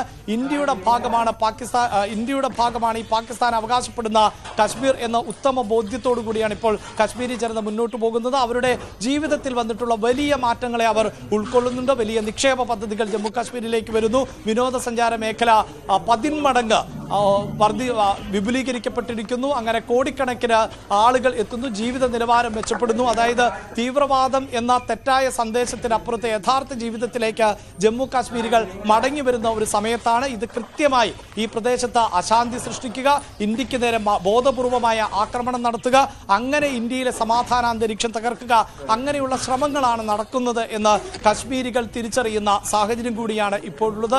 അതുകൊണ്ട് തന്നെ ആർമി വലിയ ആത്മവിശ്വാസത്തോടു കൂടി തന്നെയാണ് ഈ തീവ്രവാദികൾക്കെതിരായ പോരാട്ടം നടത്തുന്നത് എന്ന് മാത്രമല്ല, പ്രദേശവാസികൾ ഇത്തരം ഇൻപുട്ടുകൾ വളരെ കൃത്യമായി, നേരത്തെയൊക്കെ നമുക്കറിയാം, പ്രദേശവാസികൾ പോലും അറിയാതെ ചാരന്മാരായിട്ടുള്ള ഇന്ത്യയുടെ സൈന്യത്തിന്റെ ആളുകൾ ആണ് ഈ തീവ്രവാദികളെ കുറിച്ചുള്ള വിവരങ്ങളൊക്കെ നൽകിക്കൊണ്ടിരുന്നത്. അവരുടെ ജീവൻ പോലും പണയം വെച്ചുകൊണ്ടാണ് അവർ അവിടെയൊക്കെ പ്രവർത്തിച്ചിരുന്നത്. എങ്കിൽ ഇപ്പോൾ ആ സ്ഥിതി മാറിയിരിക്കുന്നു. തീവ്രവാദികൾക്ക് ഇപ്പോൾ ജമ്മു കാശ്മീരിന്റെ ഏതെങ്കിലും ജനങ്ങളുടെ ഇടയിൽ ജീവിക്കുക എന്നത് സാധ്യമല്ലാത്ത സാഹചര്യം ഉണ്ടാകുന്നു. നേരത്തെ ഒരുപക്ഷെ നമ്മളിപ്പോൾ ഈ ദൃശ്യങ്ങളിലൊക്കെ കാണുന്നത് പോലെയുള്ള പല മേഖലകളും തീവ്രവാദ പ്രസ്ഥാനങ്ങളുടെ പിടിയിലായിരുന്നു, വിഘടനവാദികളുടെ പിടിയിലായിരുന്നു, വിഘടനവാദ ഗ്രൂപ്പുകൾ സജീവമായിരുന്നു, അങ്ങനെയുള്ള ഏരിയകൾ ഉണ്ടായിരുന്നു, പക്ഷേ സെക്ടറുകൾ ഉണ്ടായിരുന്നു. പക്ഷേ ഇപ്പോഴങ്ങനെയല്ല. ഏതെങ്കിലും വിഘടനവാദികൾക്ക് ഈ ഹരം കൊള്ളിക്കുന്ന തരത്തിൽ ഈ യുവാക്കളെ ഒന്നും ആകർഷിക്കാൻ സാധിക്കുന്നില്ല. നമ്മൾ കഴിഞ്ഞ വാർത്തകളിൽ റിപ്പോർട്ട് ചെയ്ത പോലെ ജെയ്ഷെ മുഹമ്മദും ലഷ്കർ ഇ തൊയ്ബയും അടക്കമുള്ള തീവ്രവാദ സംഘടനകൾക്ക് ഇപ്പോൾ ഇന്ത്യയിലേക്ക് കടന്നു വരാൻ പറ്റാത്തൊരു സാഹചര്യം ഉണ്ടാകുന്നു. പാക് ചാര സംഘടനയായ ISI അടക്കം വളരെ കൃത്യമായി ഈ 2 തീവ്രവാദ സംഘടനകൾക്കും നിർദ്ദേശം നൽകിയിട്ടുള്ളത് ഇന്ത്യയിൽ നിന്ന്, കശ്മീരിൽ നിന്ന് ഈ സംഘടനകളിലേക്ക് റിക്രൂട്ട്മെന്റ് നടത്തണമെന്നും അങ്ങനെ തീവ്രവാദത്തെ വളർത്തണം എന്നുമുള്ളതാണ്. പക്ഷേ അതിന് അവസരം ലഭിക്കാതെ പോകുന്നു എന്നതാണ് വലിയ തിരിച്ചടിയായി മാറുന്നത്. പാകിസ്ഥാനികൾ ആയിട്ടുള്ള തീവ്രവാദികൾക്ക് മാത്രമേ ഇപ്പോൾ അതിർത്തി കടന്ന് ഇന്ത്യയിലേക്ക് കടന്നു വരാൻ സാധിക്കുന്നുള്ളൂ. തദ്ദേശീയരായിട്ടുള്ള തീവ്രവാദികളെ ഇവർക്ക് പ്രോത്സാഹിപ്പിക്കാനോ അവർ കൂടുതൽ സഹായം എത്തിക്കാനോ ഒന്നും സാധിക്കുന്നില്ല. യുവാക്കളെ റിക്രൂട്ട് ചെയ്യാൻ സാധിക്കുന്നില്ല. അങ്ങനെ ഒരു സാഹചര്യത്തിലാണ് ഈ ദൃശ്യം കൂടി നമുക്ക് പുറത്ത് വിടാൻ പറ്റുന്നത്. അതായത് ഭീകരവാദികളുടെ വീടുകൾ അടിച്ചു തകർക്കുന്ന സാഹചര്യം ഉണ്ടാകുന്നു, ഭീകരവാദികളുടെ വീടുകൾ അഗ്നിക്ക് ഇരയാക്കുന്ന സാഹചര്യം ഉണ്ടാകുന്നു. പഹൽഗാമിലെ തീവ്രവാദ ആക്രമണത്തിൽ 2 പേർ ഇന്ത്യക്കാരാണ്, കശ്മീരികൾ ആണ് എന്ന തരത്തിലുള്ള ഒരു സ്ഥിരീകരണത്തിലേക്ക് നമ്മുടെ സൈന്യം എത്തിയിരുന്നു. 7 അംഗ സംഘത്തിലെ 2 പേർ. അങ്ങനെ പ്രാദേശികമായി ഇത്തരത്തിലൊരു ആക്രമണത്തിന് സഹായം എത്തിച്ചവരുടെ വസതികൾ ഇപ്പോൾ നശിപ്പിച്ചിട്ടുള്ള, തല്ലിത്തകർത്തിട്ടുള്ള ദൃശ്യങ്ങൾ തന്നെയാണ് നമ്മൾ കാണുന്നത്. കശ്മീരിൽ നിന്ന് കൂടുതൽ വാർത്തകളുണ്ട്. BSF ജവാൻ, പാകിസ്ഥാന്റെ കസ്റ്റഡിയിലുള്ള BSF ജവാനെ മോചിപ്പിക്കാനുള്ള ശ്രമം തുടരുന്നുണ്ട്. നയതന്ത്ര ഏറ്റുമുട്ടലുകൾക്കിടെ അതിർത്തിയിൽ അതീവ ജാഗ്രത പാലിക്കുമ്പോഴും നയതന്ത്ര തലത്തിൽ കൂടുതൽ ചർച്ചകൾ നടക്കുന്നുണ്ട്. UN ഭാഗത്തു നിന്നുള്ള നിർദ്ദേശമുണ്ട്. അങ്ങനെ പല വാർത്തകളുണ്ട്. നമുക്ക് അതിലേക്ക് മടങ്ങിയെത്താം ഇടവേളയ്ക്ക് ശേഷം. പക്ഷേ ഇപ്പോൾ നമ്മൾ ഈ കാണുന്ന ദൃശ്യങ്ങൾ ഏറ്റവും ശ്രദ്ധിക്കേണ്ടതാണ്. പഹൽഗാം ആക്രമണത്തിൽ പങ്കുള്ള, അതിന് സഹായം ചെയ്ത് കൂടെ നിന്ന 2 കശ്മീരികളുടെ അവരുടെ വീടുകൾ പ്രദേശവാസികൾ തീയിട്ട് നശിപ്പിക്കുന്നതിന്റെ ദൃശ്യങ്ങൾ. ഭീകരവാദത്തെയും ഇതുപോലെ നശിപ്പിക്കാൻ തങ്ങൾ കൂടെ ഉണ്ടാകുമെന്ന മെസ്സേജ് കഴിഞ്ഞ ദിവസങ്ങളിൽ കശ്മീരിലെ സാധാരണക്കാർ നൽകിയിരുന്നു. അതിന്റെ ബാക്കിയാണ് ഈ 2 വീടുകൾ കത്തി അമരുന്ന ദൃശ്യങ്ങൾ.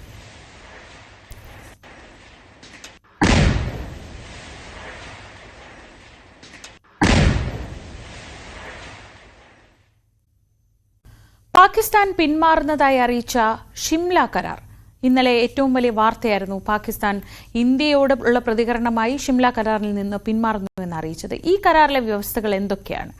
ആ കരാർ മരവിപ്പിച്ചാൽ ഉണ്ടാകുന്ന പ്രത്യാഘാതങ്ങൾ എന്തൊക്കെയാണ്? ഷിംല കരാറിന്റെ ഭാഗമായ നിയന്ത്രണ രേഖ അംഗീകരിക്കുന്നില്ല എന്ന് പറയുമ്പോൾ അത് യുദ്ധസന്നദ്ധമാണ് പാകിസ്ഥാൻ എന്നതിന്റെ സൂചനയാണോ? പരിശോധിക്കാം.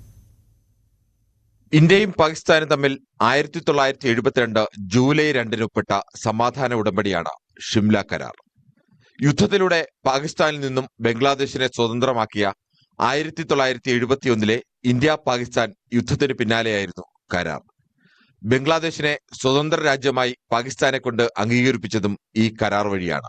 അന്നത്തെ ഇന്ത്യൻ പ്രധാനമന്ത്രി ഇന്ദിരാഗാന്ധിയും പാകിസ്ഥാൻ പ്രസിഡന്റ് സുൽഫിക്കർ അലി ഭൂട്ടോയുമാണ് കരാറിൽ ഒപ്പിട്ടത്.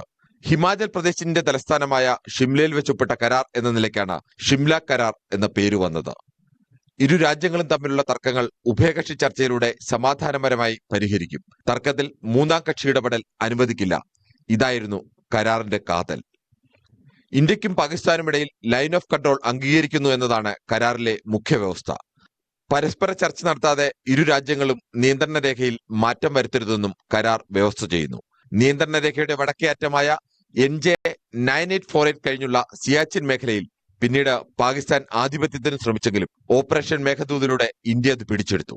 ഷിംല കരാർ മരവിപ്പിക്കുന്നുവെന്ന് പാകിസ്ഥാൻ പറയുമ്പോൾ കരാർ പ്രകാരം അംഗീകരിച്ച നിയന്ത്രണ രേഖ ഇനി അംഗീകരിക്കില്ല എന്ന സൂചന കൂടിയുണ്ട്. അതിന് യുദ്ധസന്നദ്ധമാണ് എന്ന വ്യാഖ്യാനം കൂടി വരാം. കരാർ അനുസരിച്ച് യുദ്ധത്തിൽ ഇന്ത്യ പിടിച്ചെടുത്ത 13,000 ചതുരശ്ര കിലോമീറ്റർ ഭൂമി പാകിസ്ഥാന് വിട്ടു നൽകിയിരുന്നു. തന്ത്രപ്രധാനമായ സ്ഥലങ്ങൾ ഒഴിച്ചു നിർത്തിയാണ് മറ്റു പ്രദേശങ്ങൾ വിട്ടു നൽകിയത്. നിയന്ത്രണ രേഖ പാകിസ്ഥാൻ അംഗീകരിക്കാതെ വന്നാൽ സ്വാഭാവികമായും ഇന്ത്യയും സമാന നീക്കം നടത്താനുള്ള സാധ്യത തള്ളാനാവില്ല. ഉഭയകക്ഷി ചർച്ചയിലൂടെ സമാധാനപരമായി തർക്കങ്ങൾ പരിഹരിക്കണമെന്ന കരാർ നിലനിൽക്കെയാണ് പലതവണ സംഘർഷമുണ്ടായത്. International desk, news 18. ഇന്ത്യയുടെ ആത്മാവിനേറ്റ മുറിവായ പഹൽഗാം ആക്രമണത്തിൽ ഓരോ ഇന്ത്യക്കാരനിലും നിറയുന്നത് ആത്മരോഷമാണ്. രാജ്യത്തിന്റെ വളർച്ചയും അഖണ്ഡതയും തകർക്കാനുള്ള ഛിദ്രശക്തികളുടെ നീക്കങ്ങളെ എല്ലാ തരത്തിലും തടയണമെന്ന അഭിപ്രായമാണ് ഓരോ പൗരനുമുള്ളത്. തിരുവനന്തപുരത്ത് നിന്ന് ചില സാധാരണക്കാരുടെ പ്രതികരണങ്ങൾ കേൾക്കാം. വി വിനോദിന്റെ റിപ്പോർട്ട്. തീവ്രവാദ ആക്രമണത്തിന് പിന്നാലെ നയതന്ത്ര നീക്കത്തിലൂടെ ഇന്ത്യ പാകിസ്ഥാനെ പ്രതിരോധത്തിലാക്കി കഴിഞ്ഞു. ഇനി ആയുധം കൊണ്ടുള്ള ആക്രമണം ഏവരും പ്രതീക്ഷിക്കുന്നുണ്ട്. തിരുവനന്തപുരത്തെ ജനങ്ങൾ ഇക്കാര്യത്തിൽ പ്രതികരിക്കുകയാണ്. തീരെ മനുഷ്യത്വരഹിതമായ ഒരു ആക്രമണമായിരുന്നു നടത്തിയത്. തീർച്ചയായിട്ടും അതിന് പകരം വീട്ടുക തന്നെ വേണം. അന്നേ അത് ശക്തമായി തിരിച്ചടിച്ചിരുന്നെങ്കിൽ ഇന്ന് ഇത് ആവർത്തിച്ചത്. ഇത് ഇന്റലിജൻസ് ബ്യൂറോയുടെ ഒരു പരാജയം ഇതിനകത്തുണ്ട്, വീഴ്ച ഇതിനകത്ത് കാണുന്നുണ്ട്. കാശ്മീരിൽ ശരിക്കും പറഞ്ഞാൽ ഇന്ത്യ ഇപ്പം ഈ പറഞ്ഞ ഇത് ആർട്ടിക്കിൾ ഇതില്ല. അതിനുശേഷം കുറെ വികസനങ്ങളും കാര്യങ്ങളൊക്കെ കൊണ്ടുവന്നു. പലർക്കും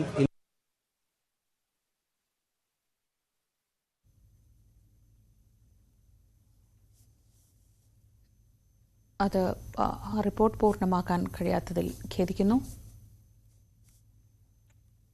കോട്ടയം തിരുവാതുക്കൽ ഇരട്ടക്കൊലക്കേസിൽ പ്രതി അമിത് ഉറാങ് കൊലപാതകത്തിനായി എത്തുന്നതിന്റെ ദൃശ്യങ്ങൾ ന്യൂസ് 18 കൊലപാതകത്തിനായി വീടിന് സമീപത്തേക്ക് എത്തുന്നതും റെയിൽവേ സ്റ്റേഷനിൽ പ്ലാറ്റ്ഫോം ടിക്കറ്റ് എടുക്കുന്നതും ഉൾപ്പെടെ CCTVയിൽ വ്യക്തമാണ്.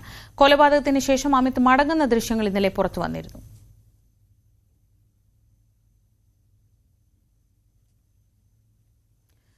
തിരുവാതുക്കൽ ഇരട്ടക്കൊലക്കേസിലെ പ്രതി അമിത് ഉറാങ് മലയാളത്തിലാണ് തന്നോട് സംസാരിച്ചതെന്ന് കേസിലെ നിർണായക സാക്ഷി ന്യൂസ് 18നോട്.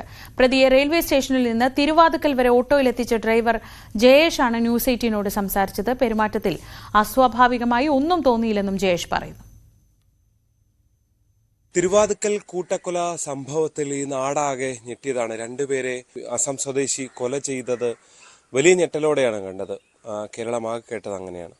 ഇതിനൊക്കെ പിന്നാലെയാണ് അതേ ഞെട്ടലിൽ, അതിനപ്പുറത്തെ ഞെട്ടലിൽ ഉള്ള ഒരാളാണ് ജയേഷാണ് അന്ന് രാത്രി ഈ കൃത്യം നടന്ന അന്ന് രാത്രി ജയേഷിന്റെ ഓട്ടോ വിളിച്ചാണ് ഈ അമിത് ഉറാങ് തിരുവാതുക്കലേക്ക് പോയത്. എന്താണ് അന്ന് സംഭവിച്ചത് എന്ന് നമുക്ക് ജയേഷിനോട് ചോദിക്കാം. ചേട്ടാ, എങ്ങനെയായിരുന്നു സംഭവം?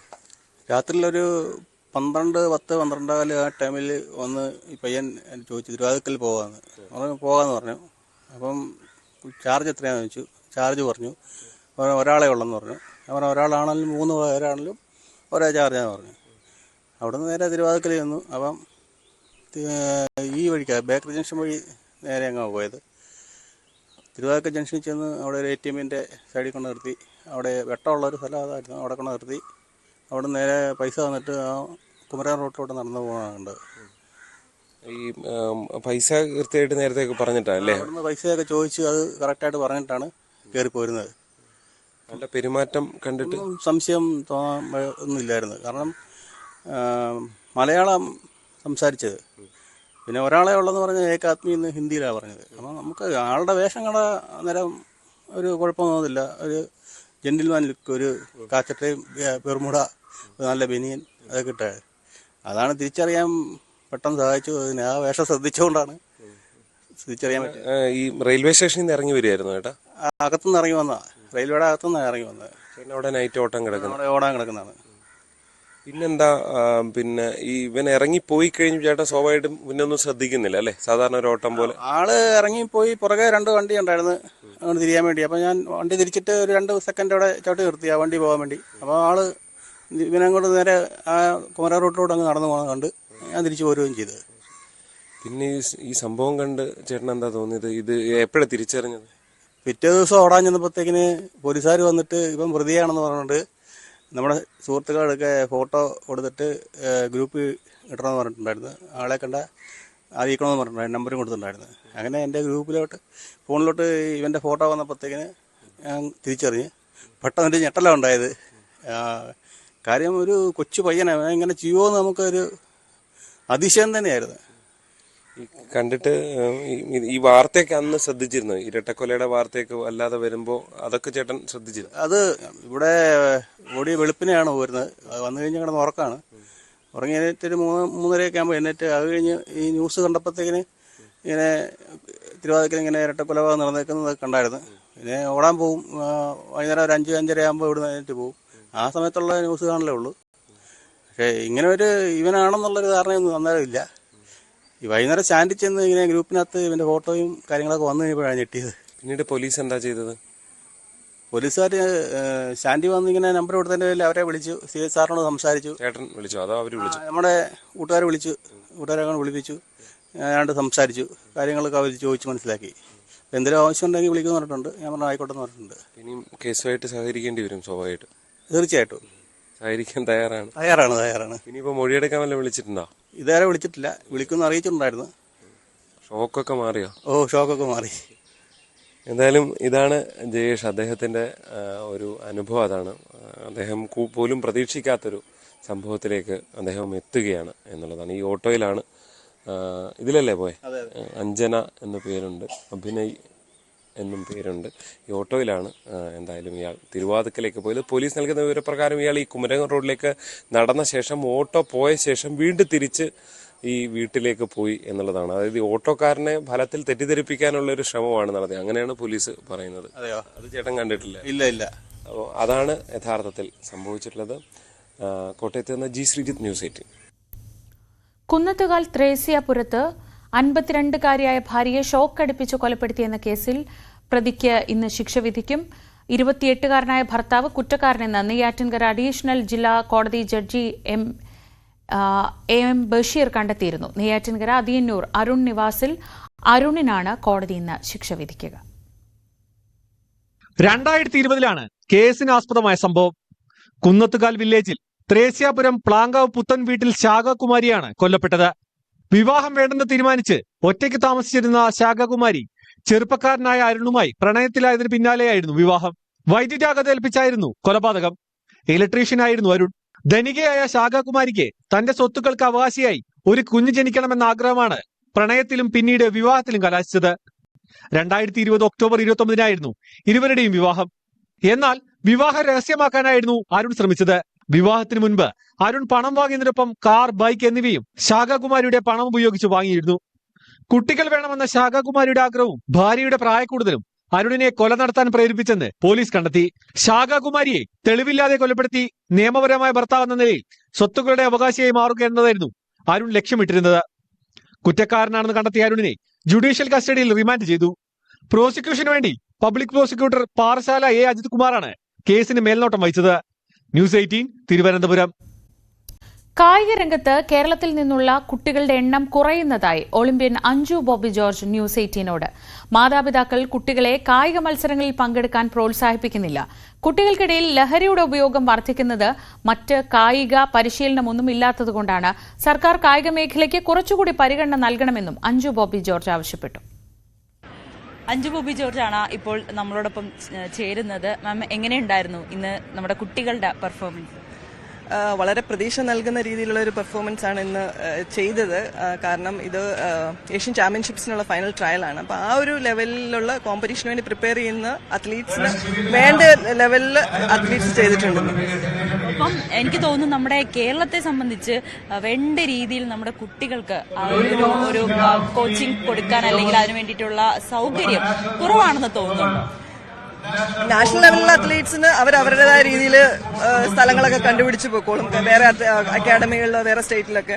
പക്ഷെ വളർന്നു വരുന്ന താരങ്ങൾക്ക് ഇന്നത്തെ ഒരു അറ്റ്മോസ്ഫിയറിൽ കേരളത്തിൽ ട്രെയിനിങ് ചെയ്യാൻ വളരെ പാടാണ്. കാരണം ഒരു പ്രോപ്പർ ട്രെയിനിങ് ട്രാക്ക് പല സ്കൂളുകൾക്കും ഇല്ല, പല കോളേജുകൾക്കും ഇല്ല. അവിടെയൊക്കെ കെട്ടിടങ്ങൾ വളർന്നു കളയും. വില്ലേജുകളിലാണെങ്കിലും തുറസായ സ്ഥലങ്ങൾ ഇന്ന് കിട്ടാനില്ല. അപ്പോൾ നമ്മുടെ കുട്ടികൾ മറ്റു വഴികൾ തേടിപ്പോകും. അതാണിപ്പോ കണ്ടുകൊണ്ടിരിക്കുന്നത്. അതാണ് കേരളം ഫേസ് ചെയ്യുന്ന ഏറ്റവും വലിയൊരു വിപത്തെന്ന് തന്നെ പറയാം. എനിക്ക് തോന്നി ഈ മയക്കുമരുന്നും ഡ്രഗ്സിന്റെ അഡിക്റ്റ് ഒക്കെ ആകുന്നത് ഇത്തരത്തിൽ ഒരു കളിസ്ഥലങ്ങളില്ല, അല്ലെങ്കിൽ അവർക്ക് ലഹരി അവരുടെ കായികമാകണം എന്നുള്ളൊരു സന്ദേശം കൊടുക്കാനുള്ള ആളുകളും കുറഞ്ഞു. കൂട്ടുകൂടാനോ അല്ലെങ്കിൽ ഒരുമിച്ച് കളിക്കാനോ ഉള്ള അവസരം കിട്ടാത്തപ്പോ കുട്ടികൾ ബാക്കി എന്തൊക്കെയാണോ ഈസിലി അവൈലബിൾ അത് തേടിപ്പോവും. അവിടെ ലഹരി കണ്ടെത്തും അവര്. നമ്മുടെ ഇന്നത്തെ സിറ്റുവേഷനിൽ നമ്മൾ ഏറ്റവും കൂടുതൽ ഇമ്പോർട്ടൻസ് കൊടുക്കുന്ന സ്പോർട്സ് എന്ന് പറയുന്ന ഇതൊരു മാധ്യമമാണ്. നമ്മുടെ ഹെൽത്ത് മാത്രമല്ല, നല്ലൊരു ഒരു എന്താ പറയാ, ഒരു ഗ്രൂപ്പ് ഓഫ് ആൾക്കാരെ അല്ലെങ്കിൽ ഒരു കൂട്ടുകെട്ടിനെ വളർത്തിക്കൊണ്ട് വരാൻ പറ്റുന്ന ഒരു അറ്റ്മോസ്ഫിയർ ഉണ്ടാക്കുക. അതാണ് സ്പോർട്സ് കൊണ്ട് ഉദ്ദേശിക്കുന്നത്. അപ്പം ഈ ശൈലിയെ മാൻസിയും പോലുള്ള കുട്ടികൾ അവര് നമുക്ക് വലിയ അഭിമാനമാണ് നൽകുന്നത്. അവരിലൊക്കെ എത്രമാത്രം പ്രതീക്ഷയാണുള്ളത്? എനിക്ക് വളരെ സന്തോഷം. കാരണം എന്റെ അക്കാഡമിയിൽ ട്രെയിനിങ് ചെയ്യുന്ന ഞാൻ വളർത്തിക്കൊണ്ടുവന്ന എന്റെ അതേ കോച്ച് വളർത്തിക്കൊണ്ടുവന്ന ശൈലി സിംഗ് ഇന്ന് എന്റെ റെക്കോർഡ് എടുത്തു, മീറ്റ് റെക്കോർഡ് എടുത്തു. അപ്പോൾ ഞങ്ങൾ കളിയാക്കി പറയുന്നത് ഇന്നെന്റെ വെഡിങ് ആനിവേഴ്സറി ആണ്. ബോബി എനിക്ക് ഗിഫ്റ്റ് തന്നത് എന്റെ റെക്കോർഡ്. പക്ഷെ വളരെ സന്തോഷം. കാരണം നമ്മളിടുന്ന എഫേർട്ടിന് ഒരു വില ഉണ്ടാവുന്നു. പെൺകുട്ടികൾ എനിക്ക് തോന്നുന്നു കുറച്ച് ഈ വരുന്ന അത്ലറ്റിക്സിലൊക്കെ പെൺകുട്ടികളുടെ സാന്നിധ്യം കുറച്ച് കുറയുന്നതായിട്ട് ഫീൽ ചെയ്യുന്നുണ്ടോ? ഇത് തന്നെയാണ് കുഴപ്പം. കാരണം പേരൻസിന് കുട്ടികളെ പുറത്തേക്ക് വിടാൻ പേടിയാണ്. ഇന്ന് ഒരു കുട്ടി പുറത്തേക്ക് പോയാൽ അവർ തിരിച്ചു വരുമോ എന്നുള്ള പേടി കൊണ്ട് പേരൻസ് പലരും വിടാറില്ല. ആ അറ്റ്മോസ്ഫിയർ അതേ രീതിയിലായിപ്പോയി. നമ്മുടെ കേരളത്തിന്റെ സ്ഥിതി ഇന്ന് ഭയങ്കര മോശമാണ്. പക്ഷെ എനിക്ക് തോന്നുന്നു നമ്മളൊരു നല്ല രീതിയിലുള്ള ഒരു സന്ദേശം അല്ലെങ്കിൽ നല്ല ഒരു ഗവൺമെന്റ് ലെവലിലോ അല്ലെങ്കിൽ ഒക്കെ നമ്മൾ എന്തെങ്കിലും ഒരു ചേഞ്ചസ് ട്രൈ ചെയ്തുകൊണ്ടിരിക്കുകയാണെങ്കിൽ, അല്ലെ അത് അവർക്ക് മനസ്സിലാക്കാൻ പറ്റുവാണെങ്കിൽ, നമ്മളിങ്ങനെ അതായത് സ്പോർട്സിലേക്ക് വിടുകയാണെങ്കിൽ കുട്ടികൾ കുറേയൊക്കെ ആ രീതിയിൽ ചാനലൈസ് പൊക്കോളും. അവരുടെ മെന്റൽ സ്ട്രെയിനോ അല്ലെങ്കിൽ ഫിസിക്കൽ ഒരു വെൽബീയിങ്ങോ ഒക്കെ ഇതുകൊണ്ട് സാധിക്കുമെന്ന് മനസ്സിലാക്കിയാൽ കൂടുതൽ പേരൻസ് വിടും. ഒപ്പം ഒളിമ്പിക്സിനടക്കം ഇന്ത്യ വേദിയാകുന്ന ഒരു സാഹചര്യമാണ് നമുക്കിനി വരാനിരിക്കുന്നത്. അതൊക്കെ ഒരു വലിയ സന്തോഷം നൽകുന്ന കാര്യം കൂടിയാണ്. തീർച്ചയായിട്ടും 36 ഒളിമ്പിക്സ് നമ്മുടെ ഒരു വലിയ സ്വപ്നമാണ്. ഗവൺമെന്റ് നാഷണൽ ലെവലിൽ അതിനുള്ള ഒരുക്കങ്ങൾ തുടങ്ങിക്കഴിഞ്ഞു. ബിഡിംഗ് ഉണ്ട്, അതൊരു വലിയ കടമ്പയാണ്. പക്ഷേ എങ്കിലും നമ്മൾ അതൊരു കിട്ടിയ രീതിയിലുള്ള പ്രതീകമാണ് ഇന്ത്യയിൽ. നമ്മൾ ഓൾറെഡി നമ്മുടെ അത്ലറ്റ്സ് ആണെങ്കിലും അക്കാഡമികളാണെങ്കിലും ഫെഡറേഷൻസ് ആണെങ്കിലും എല്ലാം അതിനുള്ള ഒരു രീതിയിൽ തുടങ്ങിക്കഴിഞ്ഞു. ഒരുപാട് ഒരു കാലഘട്ടത്തിൽ നമുക്ക് എല്ലാവർക്കും ഇൻസ്പയറിംഗ് ആയിട്ടുള്ള ഒരു വ്യക്തിത്വമാണ്. ഇന്നത്തെ നമ്മുടെ കുട്ടികളോട് എന്താണ് പറയാനുള്ളത്? ഇല്ല, ഇന്നത്തെ കുട്ടികൾ നമ്മളെക്കാളൊക്കെ ഒത്തിരി വേ ഹെഡാണ്. അവർക്ക് കിട്ടുന്ന ഇൻഫർമേഷൻസും അവർക്ക് ഓപ്പർച്യൂണിറ്റിയും ഒക്കെ ഒത്തിരി വലുതാണ്. അവർക്ക് നമ്മൾ കൂടുതൽ പറഞ്ഞ് മനസ്സിലാക്കേണ്ട കാര്യമില്ല. പക്ഷെ ഒരു കാര്യം ശ്രദ്ധിക്കുക, നിങ്ങൾ എന്തെങ്കിലും ടാലന്റ് ഉണ്ടെങ്കിൽ അതിൽ കൂടുതൽ കോൺസെൻട്രേറ്റ് ചെയ്ത് ബാക്കിയുള്ള സറൗണ്ടിങ്സിലുള്ള ബാക്കിയുള്ള കാര്യങ്ങളിൽ നിന്നൊക്കെ ശ്രദ്ധ വിട്ട് പഠിക്കാനും നിങ്ങളുടെ ടാലന്റ് വളർത്താനും നിങ്ങളുടെ നാടിനും വീടിനും അഭിമാനമായ രീതിയിൽ വളരാനും ശ്രമിക്കുക. Thank you. Anju Bobby George ആണ് നമ്മളോട് ഇത്രയും നേരം സംസാരിച്ചത്. നമ്മുടെ കുട്ടികൾ അത് ലഹരി ഒരു തരത്തിലേക്ക് മാറുമ്പോൾ അവർക്ക് പകരം കായികം ആയിരിക്കണം അവർക്ക് പ്രധാനം. അവരുടെ ഉള്ളിലുള്ള കഴിവുകൾ അത് വളർത്തിക്കൊണ്ട് വരുന്നതിന് വേണ്ടി സംസ്ഥാന സർക്കാരും വലിയ രീതിയിൽ പ്രയത്നിക്കണമെന്നാണ് അഞ്ജു ബോബി ജോർജ് പറഞ്ഞു വെക്കുന്നത്. ക്യാമറമാൻ ശ്യാംലാലിനോടൊപ്പം നവമി ദിനേശ്, ന്യൂസ് 18 കൊച്ചി. വയനാട് കാട്ടാന ആക്രമണത്തിൽ കൊല്ലപ്പെട്ട ആറുമുഖന്റെ പോസ്റ്റ്മോർട്ടം ഇന്ന് നടക്കും. ഇന്നലെ രാത്രിയാണ് പൂളക്കൊല്ലി സ്വദേശി അറുമുഖൻ കാട്ടാനയുടെ ആക്രമണത്തിൽ കൊല്ലപ്പെട്ടത്. നാട്ടുകാരുടെ ഏറെ നേരത്തെ പ്രതിഷേധത്തിനൊടുവിലാണ് മൃതദേഹം ഇന്നലെ വിട്ടുകൊടുത്തത്. കളക്ടറുടെ നേതൃത്വത്തിൽ ഉന്നതതല യോഗം ചേരുന്നുണ്ട്. വിവരങ്ങളുമായി ഐഷത്തുൽ ഷംന, ഇതാദ്യമായല്ല ഈ മേഖലയിൽ കാട്ടാനയുടെ പ്രശ്നമുണ്ടാവുന്നത്. ഇതിപ്പോ ജീവൻ എടുക്കുന്ന നിലയിലേക്കൊക്കെ കാര്യങ്ങൾ പോയപ്പോൾ നാട്ടുകാരുടെ ഭാഗത്തുനിന്നും വലിയ പ്രതിഷേധം ഉണ്ടായിരുന്നു. ഇന്ന് എങ്ങനെയാണ് സാഹചര്യം? കളക്ടറുടെ നേതൃത്വത്തിൽ എപ്പോഴാണ് യോഗം? ശ്രീജ, ഇന്നലെ ഉണ്ടായ ഒരു പ്രതിഷേധം അത് DFOന്റെ നേതൃത്വത്തിൽ ഈ തുടർ നടപടികൾ ഉടൻ സ്വീകരിക്കും, തീർച്ചയായും ഈ ജനങ്ങളുടെ ആശങ്കകൾക്ക് പരിഹാരം കാണുമെന്ന ഒരു ഉറപ്പിലാണ് ഇന്നലെ നാട്ടുകാർ പ്രതിഷേധം അവസാനിപ്പിച്ചത്. അങ്ങനെയാണ് മൃതദേഹം കൊണ്ടുപോയതും. എന്നാൽ ഈ കളക്ടറുടെ നേതൃത്വത്തിൽ ചേർന്ന യോഗം അതിൽ കൃത്യമായി തങ്ങൾക്ക് മറുപടി ലഭിക്കണം. മേഖലയിൽ ഫെൻസിംഗ് ഉൾപ്പെടെയുള്ള സജ്ജീകരണങ്ങൾ നിർബന്ധമാക്കണം. ഒപ്പം ഈ കാട്ടാന ആക്രമണം നടത്തി കാട്ടാന മേഖലയിൽ കഴിഞ്ഞ ഒരാഴ്ചയായി മേഖലയിൽ തമ്പടിച്ചിരിക്കുകയാണ്. ഇതേ കാട്ടാന തന്നെ അഞ്ച് തവണ 5 പേരെ ഇതേ കാട്ടാന തന്നെ ആക്രമിച്ചിട്ടുണ്ട്. അതുകൊണ്ട് ഈ കാട്ടാനയെ മയക്കുവെടി വെക്കണം എന്നതടക്കമുള്ളതായിരുന്നു നാട്ടുകാരുടെ ആവശ്യം. ഇപ്പോൾ മന്ത്രി AK ശശീന്ദ്രൻ ഇക്കാര്യത്തിൽ വ്യക്തത വരുത്തിയിട്ടുമുണ്ട്. ഉടൻ തന്നെ ആനയെ മയക്കുവെടി വെക്കാനുള്ള കാര്യങ്ങളിലേക്ക് കടക്കുമെന്നാണ് മന്ത്രി വ്യക്തമാക്കിയതും. എന്തായാലും ഈ പോസ്റ്റ്മോർട്ടം നടപടികൾ അല്പസമയത്തിനകം തുടങ്ങും. അതിനുശേഷമായിരിക്കും ഈ കളക്ടറുടെ യോഗം എന്നാണ് മനസ്സിലാക്കാൻ സാധിക്കുന്നതും. ഇന്നലെ വൈകിട്ട് 9:30 ഈ കാട്ടാനയുടെ ആക്രമണത്തിൽ ഈ അറുമുഖം കൊല്ലപ്പെടുന്നത്. ഈ മേഖലയിൽ ഇതുവരെ വയനാട്ടിൽ മാത്രം കഴിഞ്ഞ 2 മാസത്തിനിടെ 3 പേരാണ് കാട്ടാന ആക്രമണത്തിൽ കൊല്ലപ്പെട്ടതും. ഒപ്പം തന്നെ സംസ്ഥാനത്ത് 15ഓളം പേർ ഈ വർഷം മാത്രം കൊല്ലപ്പെട്ടു. ഈ കാട്ടാന ആക്രമണം ഒപ്പം വന്യജീവി ആക്രമണങ്ങൾ രൂക്ഷമായി വരികയാണ്. ഇത് കൃത്യമായി അധികൃതരുടെ ഭാഗത്ത് നിന്നൊരു നടപടി ഇല്ലാത്തത് കൊണ്ട്, ഒരു മുൻകരുതൽ ഇല്ലാത്തത് കൊണ്ടും മാത്രമാണ് ഇങ്ങനെ ജനങ്ങളുടെ ജീവൻ പൊലിയുന്നതിലേക്ക് സാഹചര്യം എത്തുന്നത് എന്നതടക്കം ഉന്നയിച്ചുകൊണ്ടായിരുന്നു നാട്ടുകാരുടെ വലിയ രീതിയിലുള്ള പ്രതിഷേധം ഇന്നലെ ഉണ്ടായത്. എന്തായാലും കളക്ടറുടെ യോഗത്തിൽ ആവശ്യമായ നടപടികൾ സ്വീകരിച്ചിട്ടില്ലെങ്കിൽ ഇനി പ്രതിഷേധം ഇന്നും തുടരാൻ തന്നെയാണ് നാട്ടുകാരുടെ തീരുമാനം. ശ്രീജ, ഷംനയാണ് വിവരങ്ങൾ നൽകിയത്. വയനാട് ആനയുടെ ആക്രമണത്തിൽ ഒരാൾ കൊല്ലപ്പെട്ടതിൽ കുടുംബത്തിന് എല്ലാ സഹായവും നൽകുമെന്ന് വനമന്ത്രി AK ശശീന്ദ്രൻ പ്രഖ്യാപിച്ചു. ആനയെ മയക്കുമടി വെക്കാൻ എല്ലാ സജ്ജീകരണങ്ങളും ഒരുക്കിയിട്ടുണ്ട്. ഇതിനായി കുങ്കി ആനകളെ എത്തിച്ചിട്ടുണ്ടെന്നും മന്ത്രി പറഞ്ഞു. ഫ്രാൻസിസ് മാർപ്പാപ്പയുടെ സംസ്കാര ശുശ്രൂഷകൾ നാളെ നടക്കും. നാളെ ഇന്ത്യൻ സമയം ഉച്ചയ്ക്ക് 1:30-ക്കാണ് ചടങ്ങുകൾ. വത്തിക്കാനിലെ സെയിന്റ് പീറ്റേഴ്സ് ബസിലിക്കയിൽ ഫ്രാൻസിസ് മാർപ്പാപ്പയുടെ പൊതുദർശനം തുടരുകയാണ്. വിവരങ്ങളുമായി VR കാർത്തിക്, ലക്ഷക്കണക്കിന് ആളുകളാണ് കഴിഞ്ഞ 2 ദിവസങ്ങളിലായി അവിടേക്ക് എത്തിക്കൊണ്ടിരിക്കുന്നത്. ഇപ്പോഴും രാത്രികളിൽ പോലും ബസിലിക്ക തുറന്നിരിക്കുകയും അവിടേക്ക് ആളുകൾ എത്തുകയുമായിരുന്നു. നാളെ സംസ്കാരം നടക്കാനിരിക്കെ എന്തൊക്കെയാണ് ഏറ്റവും ഒടുവിൽ ലഭിക്കുന്ന വിവരങ്ങൾ? രാഷ്ട്രപതിയുടെ യാത്രയെക്കുറിച്ചുള്ള വിവരങ്ങൾ എന്തൊക്കെയാണ്?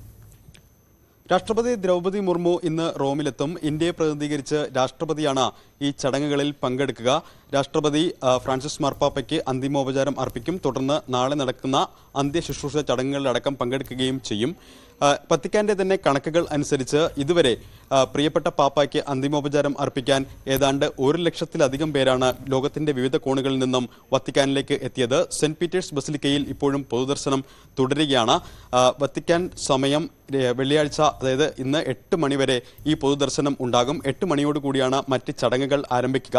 8 മണിക്ക് ക്യാമർലെങ്കോ കാൽവിൻ ഫെർവെലിന്റെ നേതൃത്വത്തിൽ കോഫിൻ മൂടുന്ന ചടങ്ങുണ്ടാവും. അതുവരെയാവും മാർപ്പാപ്പയുടെ മുഖം കാണാൻ എല്ലാവർക്കും അവസരമുണ്ടാവുക. ഈ കോഫിൻ പൂട്ടുന്ന ചടങ്ങ് കഴിഞ്ഞാൽ പിന്നെ ഫ്രാൻസിസ് മാർപ്പാപ്പയുടെ മുഖം കാണാൻ സാധിക്കില്ല. ഈ കോഫിൻ പൂട്ടുന്ന ചടങ്ങ് ഒരു വിശാലമായ ചടങ്ങാണ്. അദ്ദേഹത്തിന്റെ ജീവിതരേഖ, അതോടൊപ്പം തന്നെ അദ്ദേഹത്തിന്റെ അധികാര ചിഹ്നങ്ങൾ, ഇതടക്കം ആ കോഫിനിൽ ഉൾപ്പെടുത്തിക്കൊണ്ടാകും ഈ കോഫിൻ അടയ്ക്കുക. അതിനുശേഷം നാളെ ഇന്ത്യൻ സമയം 1:30 കൂടിയാണ് അന്ത്യ ശുശ്രൂഷ ചടങ്ങുകൾ വത്തിക്കാനിൽ നടക്കുക. അദ്ദേഹത്തിന്റെ തന്നെ മരണപത്രത്തിൽ അദ്ദേഹം പങ്കുവച്ച അഭിലാഷത്തിനനുസരിച്ച് വത്തിക്കാന് പുറത്ത് സെന്റ് മേരീസ് ബസിലിക്കയിലായിരിക്കും ഈ അദ്ദേഹത്തിന് അന്ത്യവിശ്രമം ഉണ്ടാവുക. എന്തായാലും അദ്ദേഹത്തിന്റെ ആഗ്രഹപ്രകാരം തന്നെയാണ് ചടങ്ങുകൾ. മരപ്പെട്ടിയിൽ മണ്ണിനോട് ചേർന്ന് ആണ് അദ്ദേഹം മരണപത്രത്തിൽ അങ്ങനെയാണ് അദ്ദേഹം എഴുതി വെച്ചിരുന്നത്. അദ്ദേഹത്തിന്റെ ആഗ്രഹപ്രകാരം തന്നെയാണ് അക്കാര്യങ്ങൾ നടക്കുക. ലോകത്തിന്റെ പല കോണുകളിൽ നിന്നും വിവിധ രാഷ്ട്രത്തലവന്മാരും നാളെ റോമിലേക്ക് എത്തും. US പ്രസിഡന്റ് ഡൊണാൾഡ് ട്രംപ്, അദ്ദേഹത്തിന്റെ പത്നി, അതോടൊപ്പം തന്നെ UK പ്രധാനമന്ത്രി Keir Starmer, French president Emmanuel Macron, അതോടൊപ്പം തന്നെ കൊട്ടാരത്തിൽ നിന്നുള്ള ചാൾസ് രാജകുമാരനെ പ്രതിനിധീകരിച്ച് ഒരാൾ പങ്കെടുക്കും. മാത്രമല്ല യുദ്ധമേഖലയിൽ നിന്ന്, പ്രത്യേകിച്ച് യുദ്ധങ്ങളോടൊക്കെ വളരെ വലിയ ഒരു സമീപനം സ്വീകരിച്ചിരുന്ന വ്യക്തി കൂടിയാണ് ഫ്രാൻസിസ് മാർപ്പാപ്പ. പല ഘട്ടങ്ങളിലും യുദ്ധത്തിനെതിരെ ശക്തമായ നിലപാടുകൾ സ്വീകരിച്ചിരുന്നു. വോളോഡിമർ സെലൻസ്കി അടക്കം നാളെ നടക്കുന്ന അന്തിമ ശുശ്രൂഷ ചടങ്ങുകളിൽ പങ്കെടുക്കുന്നു എന്നതാണ് ഏറെ ശ്രദ്ധേയം. ശ്രീജ. ശരി കാർത്തിക്. യുദ്ധത്തിനെതിരെ, യുദ്ധത്തിന്റെ ഇരകൾക്ക് വേണ്ടി അവസാന നിമിഷം വരെയും സംസാരിച്ച മാർപ്പാപ്പ യാത്രയാകുമ്പോൾ ലോക നേതാക്കളെല്ലാം അങ്ങോട്ടേക്ക് എത്തുകയാണ്. ഇന്നുകൂടി പൊതുദർശനമുണ്ട്. നാളെ ഉച്ചയോടെയാണ് വത്തിക്കാനിൽ സംസ്കാര ചടങ്ങുകൾ നടക്കുക. രാവിലെയുടെ ഇന്നത്തെ സമയം പൂർണ്ണമാവുകയാണ്. അതിർത്തി അശാന്തമാണ്. കാര്യമായി ഇന്ത്യ തിരിച്ചടിക്കുന്നു. ജമ്മു കശ്മീരിൽ നിന്ന് തന്നെ തീവ്രവാദികൾക്കെതിരായ ശബ്ദങ്ങൾ ഉയരുന്നു, അവരുടെ പ്രതിഷേധമുയരുന്നു. അങ്ങനെ വാർത്തകൾ കൊണ്ട് വളരെ സംഭവബഹുലമായ ദിവസം തുടരുകയാണ്. ന്യൂസ് ട്രെൻഡ്സിൽ ഈ വാർത്തകളെല്ലാം അപർണ കുറുപ്പ് പിന്തുടരും. രാവിലെയിൽ വീണ്ടും നാളെ കാണാം. നമസ്കാരം.